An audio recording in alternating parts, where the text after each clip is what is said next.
আচ্ছা, তো গতদিনে আমরা আসলে র্যাঙ্কিং ফ্যাক্টর নিয়ে আলোচনা করছিলাম। তো র্যাঙ্কিং ফ্যাক্টর আসলে প্রচুর, মানে প্রচুর বলতে প্রায় 208টা র্যাঙ্কিং ফ্যাক্টর। এখন বিষয়টা হচ্ছে যে আমরা সম্ভবত গতকালকে 50টা বা 52টার মতো দেখেছিলাম আর কি গতকাল ক্লাসে। তো আজকে একটু বাকিগুলো দেখার চেষ্টা করব। হয়তো সবগুলো সম্ভব হবে না, কিন্তু আপনাদেরকে যে কাজটা দিব যে সবগুলো র্যাঙ্কিং ফ্যাক্টর আপনারা একটু দেখবেন। দেখার পর যদি কোথাও যদি কোনো প্রবলেম মনে হয়, দেন ওই প্রবলেমগুলো নিয়ে আমরা ইনশাল্লাহ ইন ফিউচার নেক্সট ক্লাসে হয়তো আলোচনা করব, বা দেখা যাচ্ছে আমাদের ব্রেকের পর যে সেশনটা থাকে বা ব্রেকের পর যে সময়টা থাকে তখন হয়তো আলোচনা করে দেব। কারণ এই র্যাঙ্কিং ফ্যাক্টর যদি প্রতিদিন 50টা করে পড়াই, বা দেখা যাচ্ছে 50টা করে যদি বুঝাই দেই, তাহলে আপনাদের দেখা 4টা ক্লাস চলে যাবে। তো এটা একটা অনেক বেশি সময়। তো আপনারা একটু ওই র্যাঙ্কিং ফ্যাক্টরের যে শিটটা বা যে ফাইলটা আপনাদেরকে দেওয়া আছে ওইটা একটু আপনারা দেখবেন। যদি কোথাও মানে হয়তো প্রবলেম হবে, দুই একটাতে বুঝতে হয়তো প্রবলেম হবে, সেগুলো আপনাদেরকে বুঝাই দিব। কারণ ওইখানে এমনও এমনও কিছু আছে যেগুলো দেখলে আপনারা মানে আপনাদের কাছে খুবই পরিচিত মনে হবে, বা দেখাচ্ছে হয়তো ওইটা সম্পর্কে আপনাদেরকে অলরেডি বলা হয়ে গেছে, বা দেখা যাচ্ছে on page of page local, বা দেখা যাচ্ছে টেকনিক্যাল এসিও যখন আমরা শিখে আসছি তখন হয়তো ওই বিষয়গুলো অটোমেটিক কভার হয়ে গেছে। তো আজকে র্যাঙ্কিং ফ্যাক্টর কিছু দেখি, আর বাকিগুলো আপনাদেরকে বলা চলে যে হোম টাস্ক, বা দেখাচ্ছে যে আপনাদেরকে বাড়ির কাজ হিসেবে দিব। ওগুলো আপনারা একটু পড়ে দেখে যদি কোথাও প্রবলেম থাকে আমাকে নেক্সট ক্লাসে জানাবেন।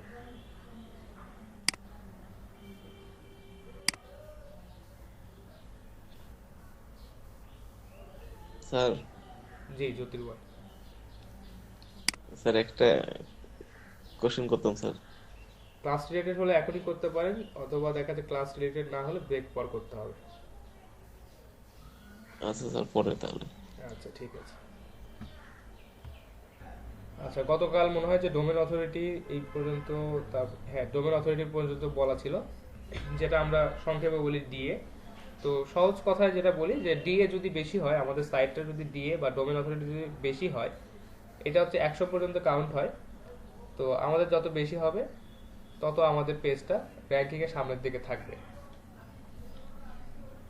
আচ্ছা, এরপর যেটা বলা আছে যে পেজ র্যাঙ্ক, পিআর যেটাকে বলা হয় সংক্ষেপে। তো পিআরটা আসলে এখন অ্যাকচুয়ালি খুব একটা ভালোভাবে কাজ করে না। এটা বলছে যে নট নট পারফেক্টলি কোরিলেটেড। এটা অ্যাকচুয়ালি এখন খুব একটা ভালোভাবে কাজ করে না। এটা মনে হয় আমার যতদূর জানা আছে 2015 সালের আগ পর্যন্ত এটা খুব ভালো কাজ করতো, অর্থাৎ পেজের যে র্যাঙ্কিংটা, অর্থাৎ প্রত্যেকটা পেজের ইন্ডিভিজুয়াল র্যাঙ্কিং তারা হচ্ছে কাউন্ট করতো, দেন সবগুলোকে একত্রিত করে একটা পেজ র্যাঙ্ক তারা কাউন্ট করে সেটাকে র্যাঙ্কিং এর সামনের দিকে রাখতো। তো এটা এখন আসলে অ্যাকচুয়ালি কাজ করে না। এখন দেখা যাচ্ছে যে ইন্ডিভিজুয়াল পেজ র্যাঙ্ক হয়ে যায়, ইন্ডিভিজুয়াল একটা পোস্ট পর্যন্ত র্যাঙ্ক হয়ে যায়। তো এটা আসলে দেখাচ্ছে যে আগের মতো এই পেজ র্যাঙ্কিংটা এটা আগের মতো আর কাজ করে না। এটা নিয়ে আপনাদের মাথা ঘামানোর দরকার নেই, এটা আপনারা চাইলে অমিট করতে পারেন। আচ্ছা, এরপরে যে বিষয়টা সেটা হচ্ছে যে ইউআরএল লেন্থ। আপনারা অনেক সময় দেখবেন যে ইউআরএল এর যে লেন্থটা আছে, দেখবেন অনেক বড় একটা ইউআরএল লেন্থ আছে। যেমন এইটাতে যদি আসি, আমাদের এই শীটটাতে, এই শীটটাতে দেখেন ইউআরএল এর যে লেন্থটা আছে এটা কিন্তু অনেক বড়। এটা হয়তো চেঞ্জ করার, এই গুগল ডক্স হয়তো চেঞ্জ করার ওয়ে নাই, কিন্তু বিষয়টা হচ্ছে যে যখন ওয়েবসাইটগুলোতে যাবেন তখন দেখবেন যে ইউআরএল গুলোর লেন্থ মোটামুটি ছোট রাখা হয়। আমরা নিজেরাও আমাদের সাইটে যখন পোস্ট করেছিলাম তখন কিন্তু এখানে ইউআরএলটা সিলেক্ট করার বা ইউআরএলটা চুজ করে দেওয়ার একটা অপশন ছিল।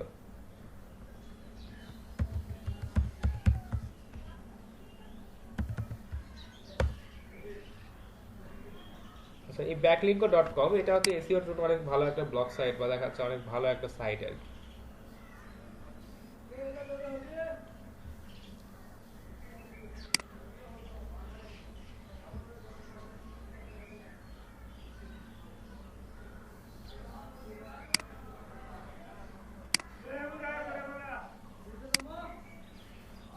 আচ্ছা, তো এরা আমাদেরকে যে কাজটা করতে হবে সবসময় আমাদেরকে ইউআরএলটাকে ছোট রাখার চেষ্টা করতে হবে, ছোট এবং রিলেভেন্ট রাখার চেষ্টা করতে হবে।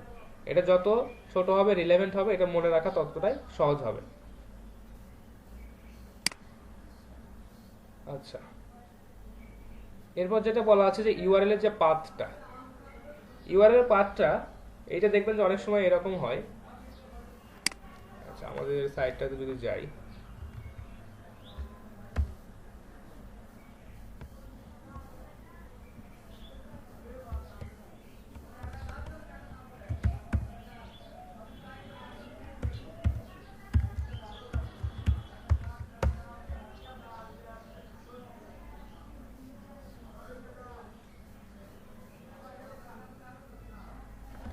আচ্ছা, আমাদের এখানে একটা পোস্ট ছিল, সেটা হচ্ছে যে সম্ভবত এটা সোশ্যাল মিডিয়া এসএসএম এর আন্ডারে বা এসএসএম ক্যাটাগরির আন্ডারে আমরা এটা করেছিলাম।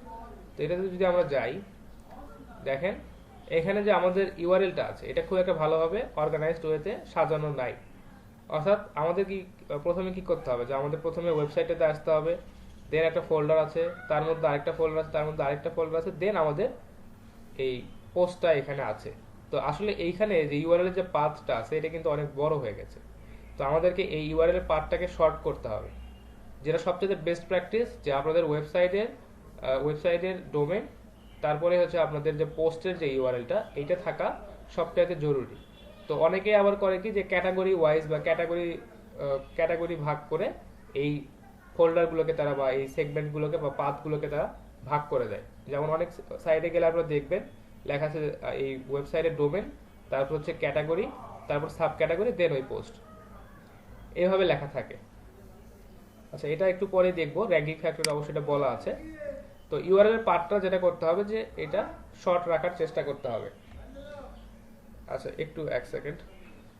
আচ্ছা, তো ইউআরএল এর পার্টটাকে অবশ্যই অর্গানাইজড ওয়েতে রাখতে হবে।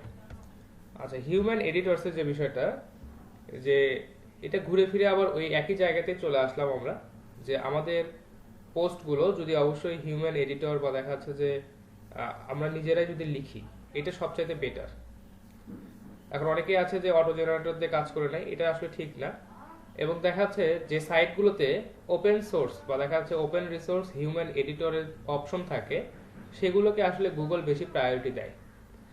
আপনারা যদি উইকিপিডিয়াতে যান, দেখবেন যে উইকিপিডিয়াতে যারা ওই ইনফরমেশনগুলো ইনক্লুড করছে তাদের কিন্তু নামটা ওইখানে শো করে। আপনারা কি কখনো দেখেছেন এটা? জি স্যার, শো করে।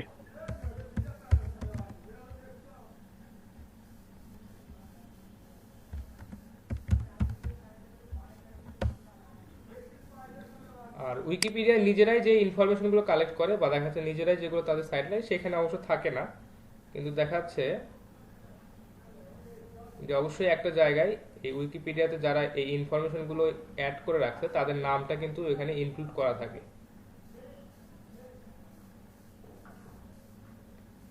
আচ্ছা, দেখেন this page was edited March 28, আচ্ছা 2021, অর্থাৎ আজকে এই পেজটাকে কখন কোনো একটা সময় এডিট করা হয়েছে। তো এইটা যদি হয় বা দেখা যাচ্ছে যে আসলে হিউম্যান এডিটর যদি থাকে, তাহলে কি হয় যে হিউম্যান এডিটররা আসলে সবসময় কিন্তু অ্যাক্টিভ। অথবা দেখা যাচ্ছে এখানে যদি সবাই এডিট করতে পারে বা দেখা যাচ্ছে আমরা যদি এডিট করতে পারি, তাহলে কি হবে যে এখানে কিন্তু ডেটাগুলো রেগুলারলি আপডেট হবে। কারণ উইকিপিডিয়ার যারা ইউজার আছে বা দেখা যাচ্ছে উইকিপিডিয়ার কিন্তু ইউজারের পরিমাণ কিন্তু একটা হিউজ।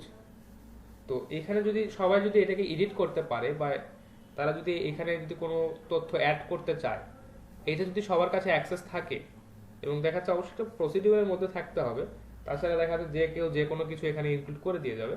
তো বিষয়টা হচ্ছে যে এই ধরনের হিউম্যান এডিটর যদি থাকে, তাহলে পেজটা সবসময় আপ টু ডেট থাকে, মানে থাকার একটা পসিবিলিটি আছে। এবং দেখা যাচ্ছে এই কারণে গুগল এটাকে র্যাঙ্কিং ফ্যাক্টরের সামনের দিকে রাখে। তো যদি হিউম্যান এডিটর থাকে তাহলে অবশ্যই এটা আমাদের জন্য একটা বেটার অপশন। পেজ ক্যাটাগরি, তো আপনি যখনই কোনো পেজ ক্রিয়েট করবেন বা দেখা যাচ্ছে আপনার সাইডে যখনই কোনো পেজ আপনি নতুন একটা পেজ যখন অ্যাড করবেন, তখন অবশ্যই পেজগুলোর একটা ক্যাটাগরি আপনাকে দিতে হবে। গতদিনে কেউ একজন বলেছিলেন এরকম, যে আমি যদি আমার সাইটটা যদি মানে বিভিন্ন ক্যাটাগরির পোস্ট রাখতে চাই, তাহলে কি সম্ভব কিনা। তো এটা অবশ্যই সম্ভব। দেখা যাচ্ছে আপনি ডিফারেন্ট পেজগুলোতে আপনি ডিফারেন্ট মানে এক একটা পেজে আপনি এক এক ধরনের পোস্ট আপনি রাখছেন। তো ওই পোস্টের যে মানে ওই পোস্টটা যে পেজে রাখছেন, ওই পেজের অবশ্যই একটা ক্যাটাগরি আপনাকে ডিফাইন করে দিতে হবে। ধরেন আপনি হেলথ রিলেটেড একটা ওয়েবসাইট বা দেখা যাচ্ছে যে ফিটনেস রিলেটেড একটা ওয়েবসাইট আপনি ক্রিয়েট করছেন। তো একটা পেজে আপনি হচ্ছে ফিটনেসের জন্য দেখা যাচ্ছে যেগুলো হেলদি ফুড আছে, তো হেলদি ফুড সম্পর্কে একটা পেজে আপনি লিখলেন, সেটার ক্যাটাগরি এক ধরনের হবে। কোথাও হয়তো আপনি জিম সম্পর্কে লিখলেন, সেটার হচ্ছে সেই পেজটার ক্যাটাগরি একরকম হবে। কোথাও হয়তো আপনি ডায়েট ফুড নিয়ে লিখলেন, সেটার ক্যাটাগরি একরকম হবে। তো এই ক্যাটাগরি প্রত্যেকটা পেজের ক্যাটাগরি কিন্তু আমাদেরকে সঠিকভাবে ডিফাইন করে দিতে হবে। এতে করে যে কাজটা হবে, যে নির্দিষ্ট ক্যাটাগরিতে আমাদের ওই পেজগুলো র্যাঙ্ক হবে। এবং দেখা যাচ্ছে অনেক সময় এরকম হয় যে পেজ র্যাঙ্ক হয় না, বা দেখা যাচ্ছে আমাদের সাইটটা র্যাঙ্ক হয় না, কিন্তু একটা পোস্ট র্যাঙ্ক হয়ে গেছে। অর্থাৎ অনেক ভালো কোয়ালিটির একটা পোস্ট আপনি লিখছেন, অনেক সুন্দরভাবে লিখছেন, সুন্দরভাবে অপটিমাইজ করছেন, দেখা যাচ্ছে ওই পোস্টটা র্যাঙ্ক হয়ে গেছে, এবং দেখা যাচ্ছে ওই পোস্টের থ্রুতে আপনার সাইটে ভিজিটর আসছে। তো এই কারণে ক্যাটাগরিগুলোকে সুন্দরভাবে এবং মানে যথা উপযুক্ত যে ক্যাটাগরি আছে এটাকে আমাদেরকে সিলেক্ট করতে হবে।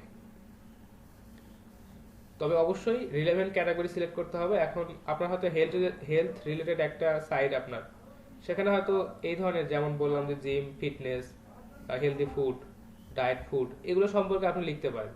কিন্তু এখানে আসলে দেখা যাচ্ছে যে অন্য কোনো বিষয় বা কৃষি যন্ত্রপাতি, বা দেখা যাচ্ছে যে কৃষি কাজে ব্যবহৃত কোনো ওষুধপত্র বা সার, রাসায়নিক সার, এগুলো সম্পর্কে লেখাটা এখানে অবশ্যই ইরিলেভেন্ট হবে। এখানে এই ধরনের কোনো ক্যাটাগরি থাকাই যাবে না। তো অবশ্যই ক্যাটাগরি রিলেভেন্ট হতে হবে। এবং দেখা যাচ্ছে যে আপনি হয়তো চিন্তা করতে পারেন যে আমি আমার সাইটটাতে অনেক ধরনের পোস্ট বা অনেক ধরনের কন্টেন্ট রাখবো, কিন্তু অবশ্যই এই রিলেভেন্ট কন্টেন্ট বা রিলেভেন্ট ক্যাটাগরির কন্টেন্টগুলো রাখতে হবে। এখন দেখা যাচ্ছে আপনি চাচ্ছেন যে সারা দুনিয়ার সব কন্টেন্ট আপনার ওয়েবসাইটে রাখবেন, এটাও পসিবল। যেমন ধরেন আমি যদি উইকিপিডিয়ার কথাই বলি, এদের কাছে সবচেয়ে বেশি মনে হয় যে তথ্য এদের কাছে আছে। তো দেখা যাচ্ছে সারা দুনিয়ার সব খবর ওদের কাছে আছে, কিন্তু বিষয়টা হচ্ছে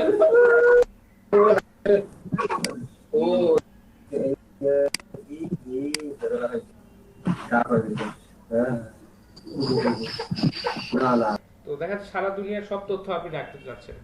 তো এটা আসলে একটা হিউজ একটা প্ল্যান, কারণ উইকিপিডিয়া কিন্তু একদিনে তৈরি হয় না, এবং উইকিপিডিয়ার যে পরিমাণ তথ্য আছে এটা আসলে আমরা যদি কালেক্ট করতে চাই, বা দেখা যাচ্ছে আমরা যদি এইরকম একটা সাইট তৈরি করতে চাই, তাহলে হয়তো আমাদের অনেক সময় লাগবে বা অনেক বেশি পরিশ্রম করতে হবে।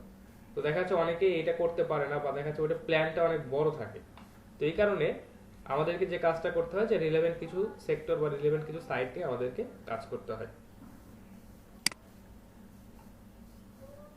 আচ্ছা, এরপর যেটা বলছে কিওয়ার্ডস ইন ইউআরএল, এটা দেখে আপনারা খুব সহজেই বুঝতে পারছেন যে আসলে এখানে কি মিন করছে। আপনারা যে ইউআরএল স্ট্রাকচারটা বা দেখা যাচ্ছে যে ইউআরএলটা আপনাদের পোস্টের জন্য দিবেন, সেখানে অবশ্যই রিলেভেন্ট কিওয়ার্ড থাকতে হবে,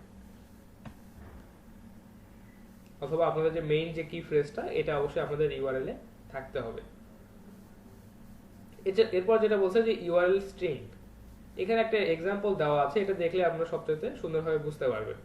একটু আগে বললাম যে ক্যাটাগরি ওয়াইজ বা দেখা যাচ্ছে আমাদেরকে যে আমাদের যে ইউআরএলটা থাকবে এটাকে আমাদের সুন্দরভাবে সাজাতে হবে, অর্থাৎ সেকশন বাই সেকশন বা দেখা যাচ্ছে যে একদম সিলো স্ট্রাকচার ওয়াইজ এটাকে আমাদের সাজাতে হবে। আচ্ছা, এইটা আসলে দেখলে আপনারা বুঝতে পারবেন যে এই আমাদেরকে যে ক্যাটাগরি বা দেখা যাচ্ছে আমাদের যে সাব ক্যাটাগরি বা সেটার যে আবার সাব ক্যাটাগরি আছে, এই ওয়াইজ আমাদেরকে সুন্দরভাবে আমাদের ইউআরএল স্ট্রিংটাকে সাজাতে হবে। আমরা যদি একটা স্ট্রাকচার দেখি, আমি যদি ভুল না হই তাহলে তো সিলো স্ট্রাকচার,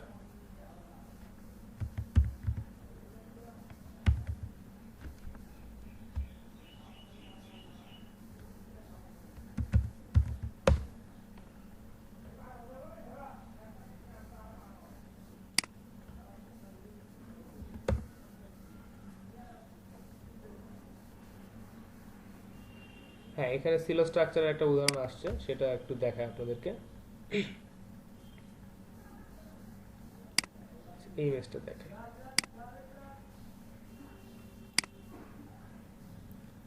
আচ্ছা ইমেজের সাইজ আসলে খুবই ছোট, এটা দেখলে সহজে বোঝা যাচ্ছে। সেটা হচ্ছে আমরা যখন আমাদের ওয়েবসাইটটা রেডি করব, তখন আমাদের একটা মেইন একটা ডোমেন থাকবে, সেটা হচ্ছে আমাদের মেইন সাইট। এটাতে দেখা যাচ্ছে বেশ কিছু সাব মানে ক্যাটাগরি থাকবে, সেটার আবার বেশ কিছু সাব ক্যাটাগরি থাকবে, এবং দেখা যাচ্ছে এই সাব ক্যাটাগরিগুলোর আন্ডারে আমরা আমাদের পোস্টগুলোকে রাখতে পারি। এটাকে মূলত বলা হচ্ছে যে সিলো স্ট্রাকচার। এবং দেখা যাচ্ছে আমাদের ইউআরএল যে স্ট্রিংটা, এই ইউআরএল এর স্ট্রিংটা আমরা একটা সিলো স্ট্রাকচারে সাজাবো, যাতে করে আমাদের সাইটটা একদম সুন্দরভাবে অর্গানাইজড ওয়েতে সবার সামনে আমরা রিপ্রেজেন্ট করতে পারি। বিষয়টা ক্লিয়ার আপনাদের কাছে? জি স্যার, ক্লিয়ার। আচ্ছা, এরপরে যেটা আছে রেফারেন্সেস অ্যান্ড সোর্সেস। তো রেফারেন্সগুলো এবং সোর্স, আমরা আসলে যখন কোনো ইনফরমেশন কালেক্ট করি, তো নর্মালি এখন তো আমরা সব ইনফরমেশন ইন্টারনেট থেকে কালেক্ট করি। আমাদের কি মানে অন্য কোনো সোর্স আছে বলে এখন আমার মনে হয় না, বা দেখা যাচ্ছে আছে বই পুস্তক ঘেটে, বা দেখা যাচ্ছে বিভিন্ন জায়গায় বিভিন্ন ডিরেক্টরি বা বিভিন্ন কিছু পড়ে বা বিভিন্ন জনের সাথে কথা বলে নিউজ কভারেজ করে এগুলো হয়তো আমরা করতে পারি ইন্টারনেট রিসার্চ না করে। কিন্তু যদি আমাদের ব্লগ সাইট হয় বা টেকনোলজি রিলেটেড সাইট যদি হয়, তাহলে অবশ্যই ইন্টারনেট আমাদের জন্য মেইন যে সোর্স, একদম মেইন সোর্স হচ্ছে ইন্টারনেট। তো এই ক্ষেত্রে যে কাজটা হয়, অনেক সময় আমরা কন্টেন্টগুলো পড়ি, কন্টেন্টগুলো পড়ার পর নিজেদের মতো করে একটা তৈরি করি। এটা ঠিক আছে, এটা কোনো কপিরাইট হবে না, এটা আমরা হচ্ছে নিজেদের মতো করেই তৈরি করছি, বা নিজেরা পড়ে যেটা বুঝলাম এইটা আমরা লেখার চেষ্টা করছি। তো অবশ্যই এটা ইউনিক হবে এবং দেখাচ্ছে যে এটা কখনোই কপিরাইট ইস্যুতে ক্লেম করতে পারবে না। কিন্তু একটা বিষয় আছে, অনেক সময় কিছু কিছু কোটেশন বা দেখা যাচ্ছে কিছু কিছু বিষয় আমাদেরকে হুবহু তুলে ধরতে হয়। তো এই ক্ষেত্রে অবশ্যই রেফারেন্স রাখতে হবে। যেমন আমরা যদি এই রেফারেন্সগুলো রাখি, এটার আরেকটা সুবিধা আছে, যে ধরেন আমি হচ্ছে একটা কথা বললাম বা দেখা যাচ্ছে কিছু একটা লিখে এখানে রেফারেন্স টানলাম হচ্ছে উইকিপিডিয়াকে। তো উইকিপিডিয়া অবশ্যই একটা অনেক ভালো মানের সাইট, বা দেখা যাচ্ছে গুগলের কাছে অনেক ট্রাস্টেড একটা সাইট। কারণ আমি যদি উইকিপিডিয়াকে রেফারেন্স দেই বা দেখা যাচ্ছে আমার ব্লগটাতে বা আমি যেটা কন্টেন্টটা তৈরি করছি এইখানে যদি উইকিপিডিয়ার একটা রেফারেন্স থাকে, তাহলে অবশ্যই সেটা আমার কন্টেন্টের জন্য একটা ভালো বিষয় হবে। এবং দেখা যাচ্ছে আমি যদি সোর্সটা উল্লেখ করি, তাহলে এটাও একটা অনেক ভালো বিষয় যে আমি কোন সোর্স থেকে বা কোন রেফারেন্স থেকে এই ইনফরমেশনটা পাচ্ছি। তো আপনি যদি কখনো কোনো ইনফরমেশন হুবহু আপনার সাইটে ইউজ করতে হয়, তাহলে অবশ্যই এখানে রেফারেন্স দিয়ে ইউজ করাটা সবচাইতে বেটার। আচ্ছা, এরপরে বলছে যে বুলেটস অ্যান্ড নাম্বারড লিস্ট, যে আপনারা বোঝেন বা এটা সম্পর্কে হয়তো সবারই আইডিয়া আছে, যে যখন আমরা একটা কন্টেন্ট রেডি করব, সেই কন্টেন্টটা যদি সুন্দরভাবে অপটিমাইজড হয় এবং দেখা যাচ্ছে যে প্রত্যেকটা পার্ট যদি বুলেট পয়েন্ট বা দেখা যাচ্ছে যে নিউমেরিক্যাল অর্ডারে যদি সাজানো হয়, তাহলে এইটা আসলে আমাদের জন্য খুব একটা ভালো বিষয়, বা দেখা যাচ্ছে যে যারা আমাদের অডিয়েন্স আছে তাদের কাছে এটা পড়তে সুবিধা হয়, বা দেখা যাচ্ছে আমাদের কন্টেন্টের রিডেবিলিটি বেড়ে যায়। আচ্ছা, আমরা যদি একটু গুগলে সার্চ দিই,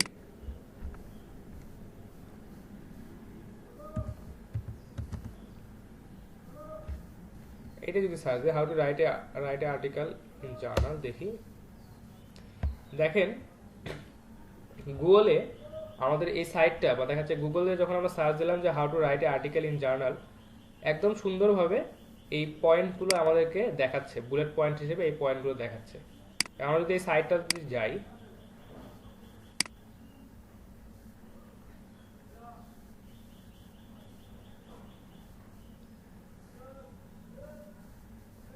দেখেন আমরা ওই আর্টিকেলটাতে আসলাম, কোথাও কিন্তু ওইভাবে বুলেট পয়েন্ট হিসেবে দেওয়া নাই। কিন্তু বিষয়টা হচ্ছে যে এই কন্টেন্ট বা এই বিষয়গুলো সুন্দরভাবে এখানে সেগমেন্ট আকারে সাজানো আছে, যে how to write a journal article. এটা মোর আইটেমসে যদি আমরা যাই, দেখেন এখানে কিন্তু ইন ডিটেলস বলা আছে, কিন্তু বিষয়টা হচ্ছে আমাদের এই কন্টেন্টটাকে পার্ট বাই পার্ট বা দেখা যাচ্ছে যে পোর্শন বাই পোর্শন বা সেকশন বাই সেকশন সুন্দরভাবে সাজানো আছে। তো এই কারণে গুগল যে কাজটা করে, যে গুগল নিজেই এটাকে সার্চ করে দেখে যে এখানে আসলে যে পার্টগুলো আমরা দেখাতে চাচ্ছি এটার আসলে একটা সামারাইজ করে। তো আমরা যদি এই ধরনের বুলেট পয়েন্ট বা দেখা যাচ্ছে যে নাম্বারিং করে যদি আমাদের সাইটটাতে যদি দিয়ে রাখি, তাহলে এটা গুগলের জন্য সুবিধা হয় এবং সে একদম গুগল সার্চেই এই রেজাল্টটা দেখায়। এবং দেখাচ্ছে আপনাদের এখানে যদি এই যে মোর আইটেমস এই অপশনটা যখন আছে, আপনারা যখন গুগলে এই ধরনের রেজাল্ট পান, তাহলে এটা কিন্তু পড়তে সবার জন্য সুবিধা হয় এবং দেখাচ্ছে এখান থেকে ওয়েবসাইটে ভিজিট করার পসিবিলিটি অনেক অনেক বেশি। এই কারণে যে কাজটা করতে হয়, আমাদেরকে এই র্যাঙ্কিং ফ্যাক্টরটা একটু মেনে চলতে হয়, যে bullet points and number list. এটা আমরা যদি এইভাবে যদি আমাদের কন্টেন্টগুলোকে সুন্দরভাবে সাজাতে পারি, অপটিমাইজ করতে পারি, তাহলে অবশ্যই এটা গুগল সার্চে সামনের দিকে আসবে এবং এটা একটা পজিটিভ র্যাঙ্কিং ফ্যাক্টর হিসেবে কাজ করে। আচ্ছা, priority of page in site map, এটা একটা গুরুত্বপূর্ণ বিষয়, যে আমরা যখন একটা সাইট যখন রেডি করি বা একটা সাইট যখন আমরা তৈরি করি, তখন বা কন্টেন্টগুলো যখন পাবলিশ করি, তখন এটার একটা সাইট ম্যাপ রেডি হয়। এবং এই সাইট ম্যাপটাতে যে কাজটা হয়, যে এই সাইট ম্যাপে সবগুলো কন্টেন্টের বা দেখা যাচ্ছে আমাদের পেজটার যে পুরো ওভারঅল যে সামারি, এটা এখানে দেওয়া থাকে। আমি যদি দেখাতে পারি তাহলে মনে হয় যে ভালো হবে আপনাদের জন্য।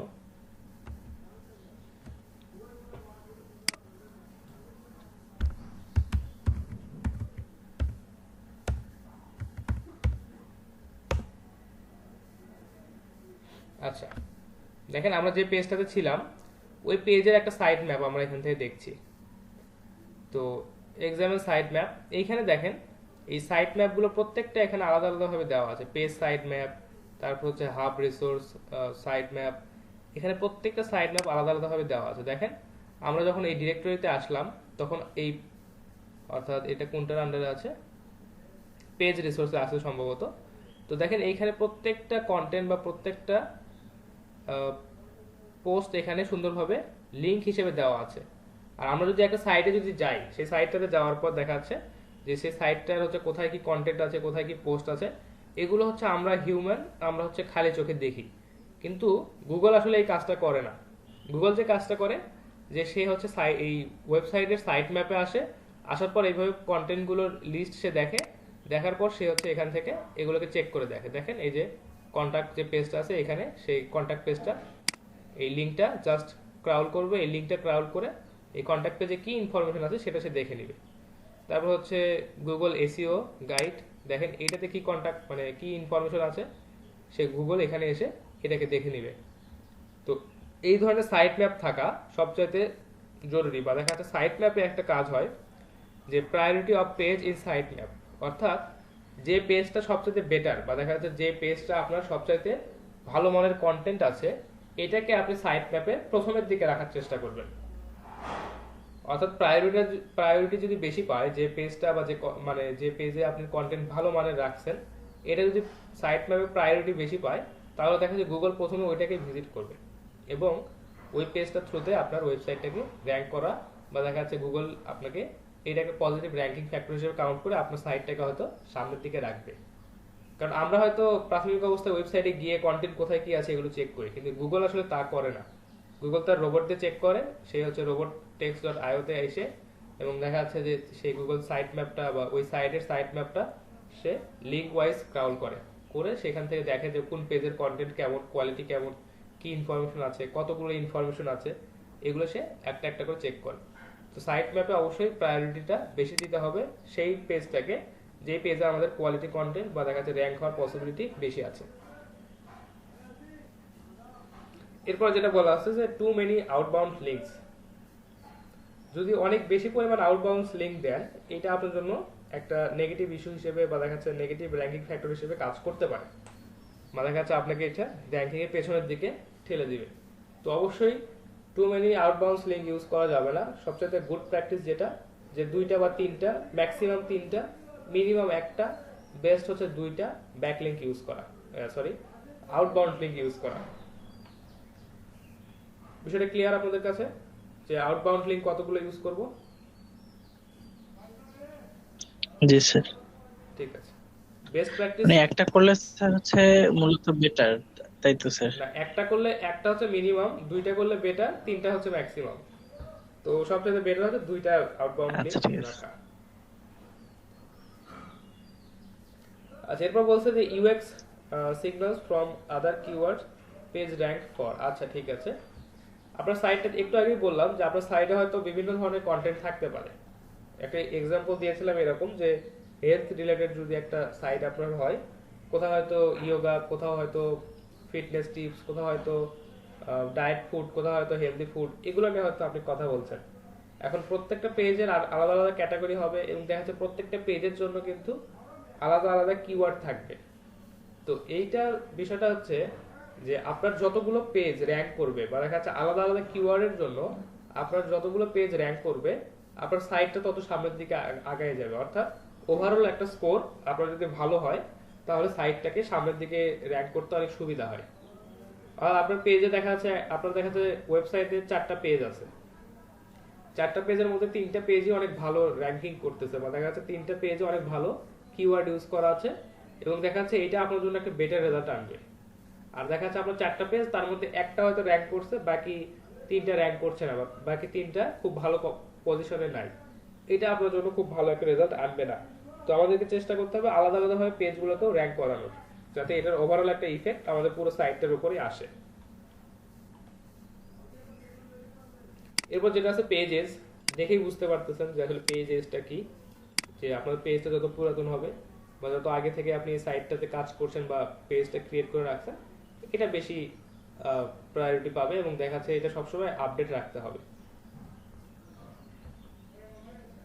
আচ্ছা, ইউজার ফ্রেন্ডলি লেআউট। গতদিন আমরা যখন পোস্ট করলাম তখন কিন্তু আমরা এখানে লেআউট সিলেকশনের একটা অপশন পাচ্ছিলাম, আপনাদের আশা করি সবার মনে আছে। তো লেআউটটা হতে জি হবে, স্যার, নিচের দিকে। ল্যাপটপে কেমন আর ফোনে কেমন? হ্যাঁ, তো আমাদেরকে অবশ্যই এই লেআউটটা রাখতে হবে ইউজার ফ্রেন্ডলি। এখন দেখা যাচ্ছে আমরা এমন একটা হিজিবিজি লেআউট সিলেক্ট করলাম যে লেআউটটা আসলে ক্লায়েন্টের কাছে বা দেখা যাচ্ছে আমাদের যারা রিডার আছে তাদের কাছে হয়তো বুঝতে অনেক কষ্ট হচ্ছে। তো এই ধরনের লেআউট কখনো সিলেক্ট করা যাবে না। তো আমাদের সাইটটাতে যে লেআউট ছিল, দেখেন যে এই যে লেআউটটা আমরা এখানে সাজাইছি, এটাই আমার কাছে অনেকটা হিজিবিজি মনে হচ্ছে। কারণটা হচ্ছে এই যে সোশ্যাল মিডিয়া আইকনটা এখানে আসলে দেওয়া উচিত হয় না, এটা দেওয়া উচিত ছিল নিচে একদম শেষে।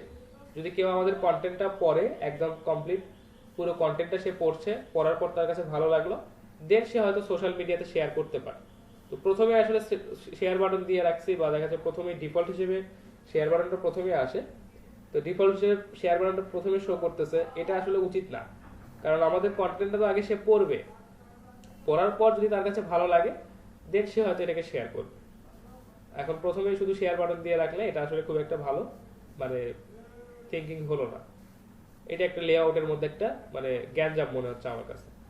তারপর দেখেন এই যে এই পাশে লেআউট গুলো এটা আসলে ফাঁকা ফাঁকা পড়ে আছে, এখানে আসলে ক্যাটাগরি গুলো দেওয়া হয় নাই। তারপর হচ্ছে রিসেন্ট কমেন্ট এখানে নাই, রিসেন্ট পোস্ট এখানে মাত্র একটা দুইটা দেখাচ্ছে। তো দেখাচ্ছে এই ধরনের মানে লেআউট আপনাকে চিন্তা করতে হবে যেটা আসলে ইউজার ফ্রেন্ডলি বা দেখা যাচ্ছে ক্লায়েন্টের কাছে পড়তে বা দেখা যাচ্ছে যারা এখানে ভিজিটর আসবে তাদের কাছে যাতে পড়তে সহজ হয়, এই ধরনের লেআউট আমাদেরকে চুজ করতে হবে।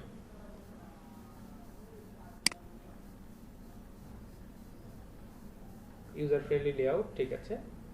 এরপর যেটা আসে যে পার্ক ডোমেন। পার্ক ডোমেনস গুলো কি কে বলতে পারবেন?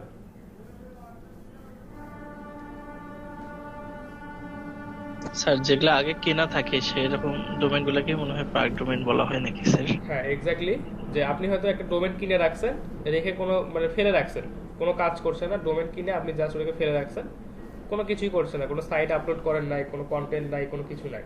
তো এটা অবশ্যই একটা নেগেটিভ র্যাঙ্কিং ফ্যাক্টর হিসেবে কাজ করতে পারে। কখনোই ডোমেন কিনে পার্ক করে রাখবেন না। যদি এমন হয় যে আমি ডোমেনটা কিনে রাখলাম, ইন ফিউচার হয়তো সেল করে দিব বা দেখাচ্ছে যে ইন ফিউচার হয়তো আজ থেকে 1 বছর পর আমি হয়তো এটাতে কাজ করব, আমি আপাতত কন্টেন্ট রেডি করছি, সাইট রেডি করছি, তো এটা হতে পারে। তো এটার জন্য আপনি যে কাজ করবেন যে 4-5টা বা 6টা-7টা কন্টেন্ট দিয়ে সাইটটাকে লাইভ করে রাখবেন। এইভাবে পার্ক করে রাখলে এটা অবশ্যই র্যাঙ্কিং এর ক্ষেত্রে একটা বিরূপ প্রতিক্রিয়া ফেলতে পারে বা দেখা যাচ্ছে এটা আপনাকে পেছনের দিকে ফেলে দিবে।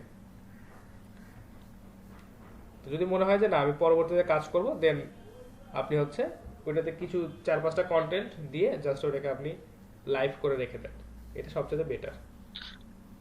তার মানে স্যার লাইভ রাখার পর যদি পরবর্তীতে কাজ করি সেক্ষেত্রে কোনো প্রভাব পড়বে না, কিন্তু ফেলায় রাখলে প্রভাব পড়বে। হ্যাঁ, শুধুমাত্র ফেলে রাখলে ওটা দেখা যাচ্ছে এমনিতেই তো র্যাঙ্কিং পেছনের দিকে যাবে, কারণ গুগল তো ওটা দেখবে যে আসলে এটা ডোমেনটা আসলে কি, কেন হচ্ছে, কি করছে, এটা বিষয়। আচ্ছা, তারপর যেটা আছে যে ইউজফুল কন্টেন্ট। স্যার, জি মানসী। যারা হচ্ছে ডোমেন কিনে রাখে পরবর্তীতে বিক্রি করে, যেরকম আপনি একটা দেখালেন বা একটা ছিল পয়েন্ট এরকম যে ডোমেনের এজ যত বেশি হবে, তো সেক্ষেত্রে তারা তো মনে হয় ডোমেনটা কিনে পার্ক করেই রাখে। না, ওদের অনেকটা বিষয় আছে যে ওইখানে হয়তো কন্টেন্ট আছে কিন্তু কন্টেন্ট গুলো হয়তো হিডেন আছে। গুগল হয়তো কন্টেন্ট গুলো পড়ছে কিন্তু আমরা আসলে পড়ছি না, আমরা জাস্ট ওই ডোমেনটাতে যাওয়ার পর ওখানে ওদের প্রাইজিংটা দেখতে পাচ্ছি। ওইখানে কিন্তু কাজ করা আছে, ওখানে দেখা যাচ্ছে ব্যাক এন্ডে বা দেখা যাচ্ছে হয়তো কন্টেন্ট রাখা আছে, সেগুলো হয়তো হাইড করা আছে। বুঝতে জি পারছেন? স্যার, বুঝছি। আচ্ছা, এরপর যে বিষয়টা যে ইউজফুল কন্টেন্ট। তো আসলে কোয়ালিটি কন্টেন্ট এবং ইউজফুল কন্টেন্ট দুইটার মধ্যে একটু সূক্ষ্ম পার্থক্য আছে। তো কোয়ালিটি কন্টেন্ট হচ্ছে সেইগুলো যেগুলো আসলে আপনি গুগলের নিয়ম মেনে বা দেখা যাচ্ছে কন্টেন্ট যেভাবে লিখতে হয় সেভাবে আপনি লিখছেন, মানে অনেক সুন্দরভাবে আপনি লিখলেন, লেখার পর ওটাকে পাবলিশ করে দিলেন, গুগল চেক করে দেখলো যে না কন্টেন্টের সবকিছু ঠিকঠাক আছে, কন্টেন্টের মান ভালো, কন্টেন্টে যথেষ্ট পরিমাণ কিওয়ার্ড ইউজ করা আছে, যথেষ্ট পরিমাণ এটার লেন্থ ঠিকঠাক আছে, যথেষ্ট পরিমাণ সাব হেডিং ইউজ করা আছে, সবকিছুই আছে, তাহলে ওটা একটা কোয়ালিটি কন্টেন্ট হিসেবে বিবেচিত হবে। এরপর যেটা এই ইউজফুল কন্টেন্টের যে বিষয়টা, সেটা হচ্ছে একটু ডিফারেন্ট, যে এই কন্টেন্টটা আসলে আপনার কাজে লাগছে কিনা। অর্থাৎ আপনি হয়তো একটা সলিউশন দিলেন যে হ্যাঁ কিভাবে আপনার উইন্ডোজ 10-এ অটোমেটিক আপডেট আপনি বন্ধ করে রাখবেন। এখন এটার ক্ষেত্রে আপনাকে কোয়ালিটিটাও, আপনার লেখার কোয়ালিটিটাও মেনটেন করতে হবে এবং অবশ্যই এটাকে ইউজফুল করতে হবে। কারণ এখানে যারা আসছে বা আপনার কন্টেন্টটা যারা পড়তে আসবে যে how to stop automatic update in Windows 10, এইটা তারা দেখা যাচ্ছে প্রবলেমে পড়েই আপনার কাছে আসছে যে আমার এখানে অটোমেটিক উইন্ডোজ আপডেট নিচ্ছে এবং দেখা যাচ্ছে আমার প্রচুর ডেটা সে মানে ক্যাপচার করে নিচ্ছে বা প্রচুর ডেটা সে খাচ্ছে আর কি। তো এটা কিভাবে বন্ধ করবো, এই সলিউশনটার জন্য সে আপনার কাছে আসছে, আপনার পোস্টটাতে সে আসছে। এখন আপনি যদি তাকে এখানে সলিউশন না দিয়ে একটা কোয়ালিটি কন্টেন্ট বা দেখা যাচ্ছে বিভিন্ন কিছু বুঝায় মানে ছেড়ে দিলেন, তাহলে এটা অবশ্যই একটা ইউজফুল কন্টেন্ট হলো না। আপনাকে কোয়ালিটিফুল কন্টেন্ট রেডি করতে হবে প্লাস ইউজফুল কন্টেন্ট রেডি করতে হবে। এবং আপনার কন্টেন্টটা যদি ইউজফুল হয় তাহলে দেখা যাচ্ছে কমেন্টে আপনার যারা রিডার আছে বা যারা ভিজিটর আছে তারা কিন্তু কমেন্টে তাদের প্রতিক্রিয়া জানাবে। এটা হচ্ছে একটা বিষয়। আচ্ছা, তো অবশ্যই স্যার অনেক অনেক ক্ষেত্রে ভাবে লেখা থাকে মানে ইউজফুল কি ইউজফুল না জিজ্ঞেস করে এরকম। হ্যাঁ, ওখানে একটা কিন্তু সার্ভে তারা ওখানে নেয় যে is this content was useful for you বা এরকম। দেন ফেসবুকে যদি কোনো প্রবলেম আপনি সার্চ করেন দেখবেন যে ফেসবুকের সাপোর্ট সিস্টেম থেকে যেটা আপনাদেরকে দেয় ওখানে আপনাদের কাছ থেকে এই কন্টেন্টটা ইউজফুল ছিল কিনা এটা কিন্তু একটা জরিপ তারা করে। আচ্ছা, যদি ওই ওই ওই ধরনের যদি অপশন থাকে তাহলে আরো বেটার, যে আপনি হচ্ছে এটা হচ্ছে গুগলকে শো করতে পারছেন যে হ্যাঁ আসলে এখান থেকে আমরা যে এখান থেকে পজিটিভ ফিডব্যাকটাই বেশি পাচ্ছি, এটা একটা ভালো বিষয়। আচ্ছা, এরপর যেটা আছে যে সাইট লেভেল ফ্যাক্টরস যেগুলো আছে এগুলো একটু দেখি। Content provides value and unique insights. আচ্ছা, তো content provides value and unique insights বলতে যেটা বলছে যে অবশ্যই ইউনিক এবং দেখা যাচ্ছে ভ্যালুয়েবল কন্টেন্ট হতে হবে। এটাই খুব সহজ ভাষায় যে আপনার হচ্ছে ভ্যালুয়েবল কন্টেন্ট বা দেখা যাচ্ছে যে কন্টেন্টে আসলে অনেক ভালো কোয়ালিটির ইনফরমেশন আছে, প্লাস অবশ্যই এটা ইউনিক হতে হবে বা দেখা যাচ্ছে দেখতে যেন ইউনিক মনে হয়, বা দেখা যাচ্ছে কন্টেন্ট যখন আমরা পড়বো তখন একদম দেখে মনে হচ্ছে যে না এই স্টাইলটা নতুন, বা দেখা যাচ্ছে এই লেখার স্টাইলটা নতুন, একদম ইউনিক, ইউনিক ইনসাইটস। তো এটা আপনাদেরকে চেষ্টা করতে হবে।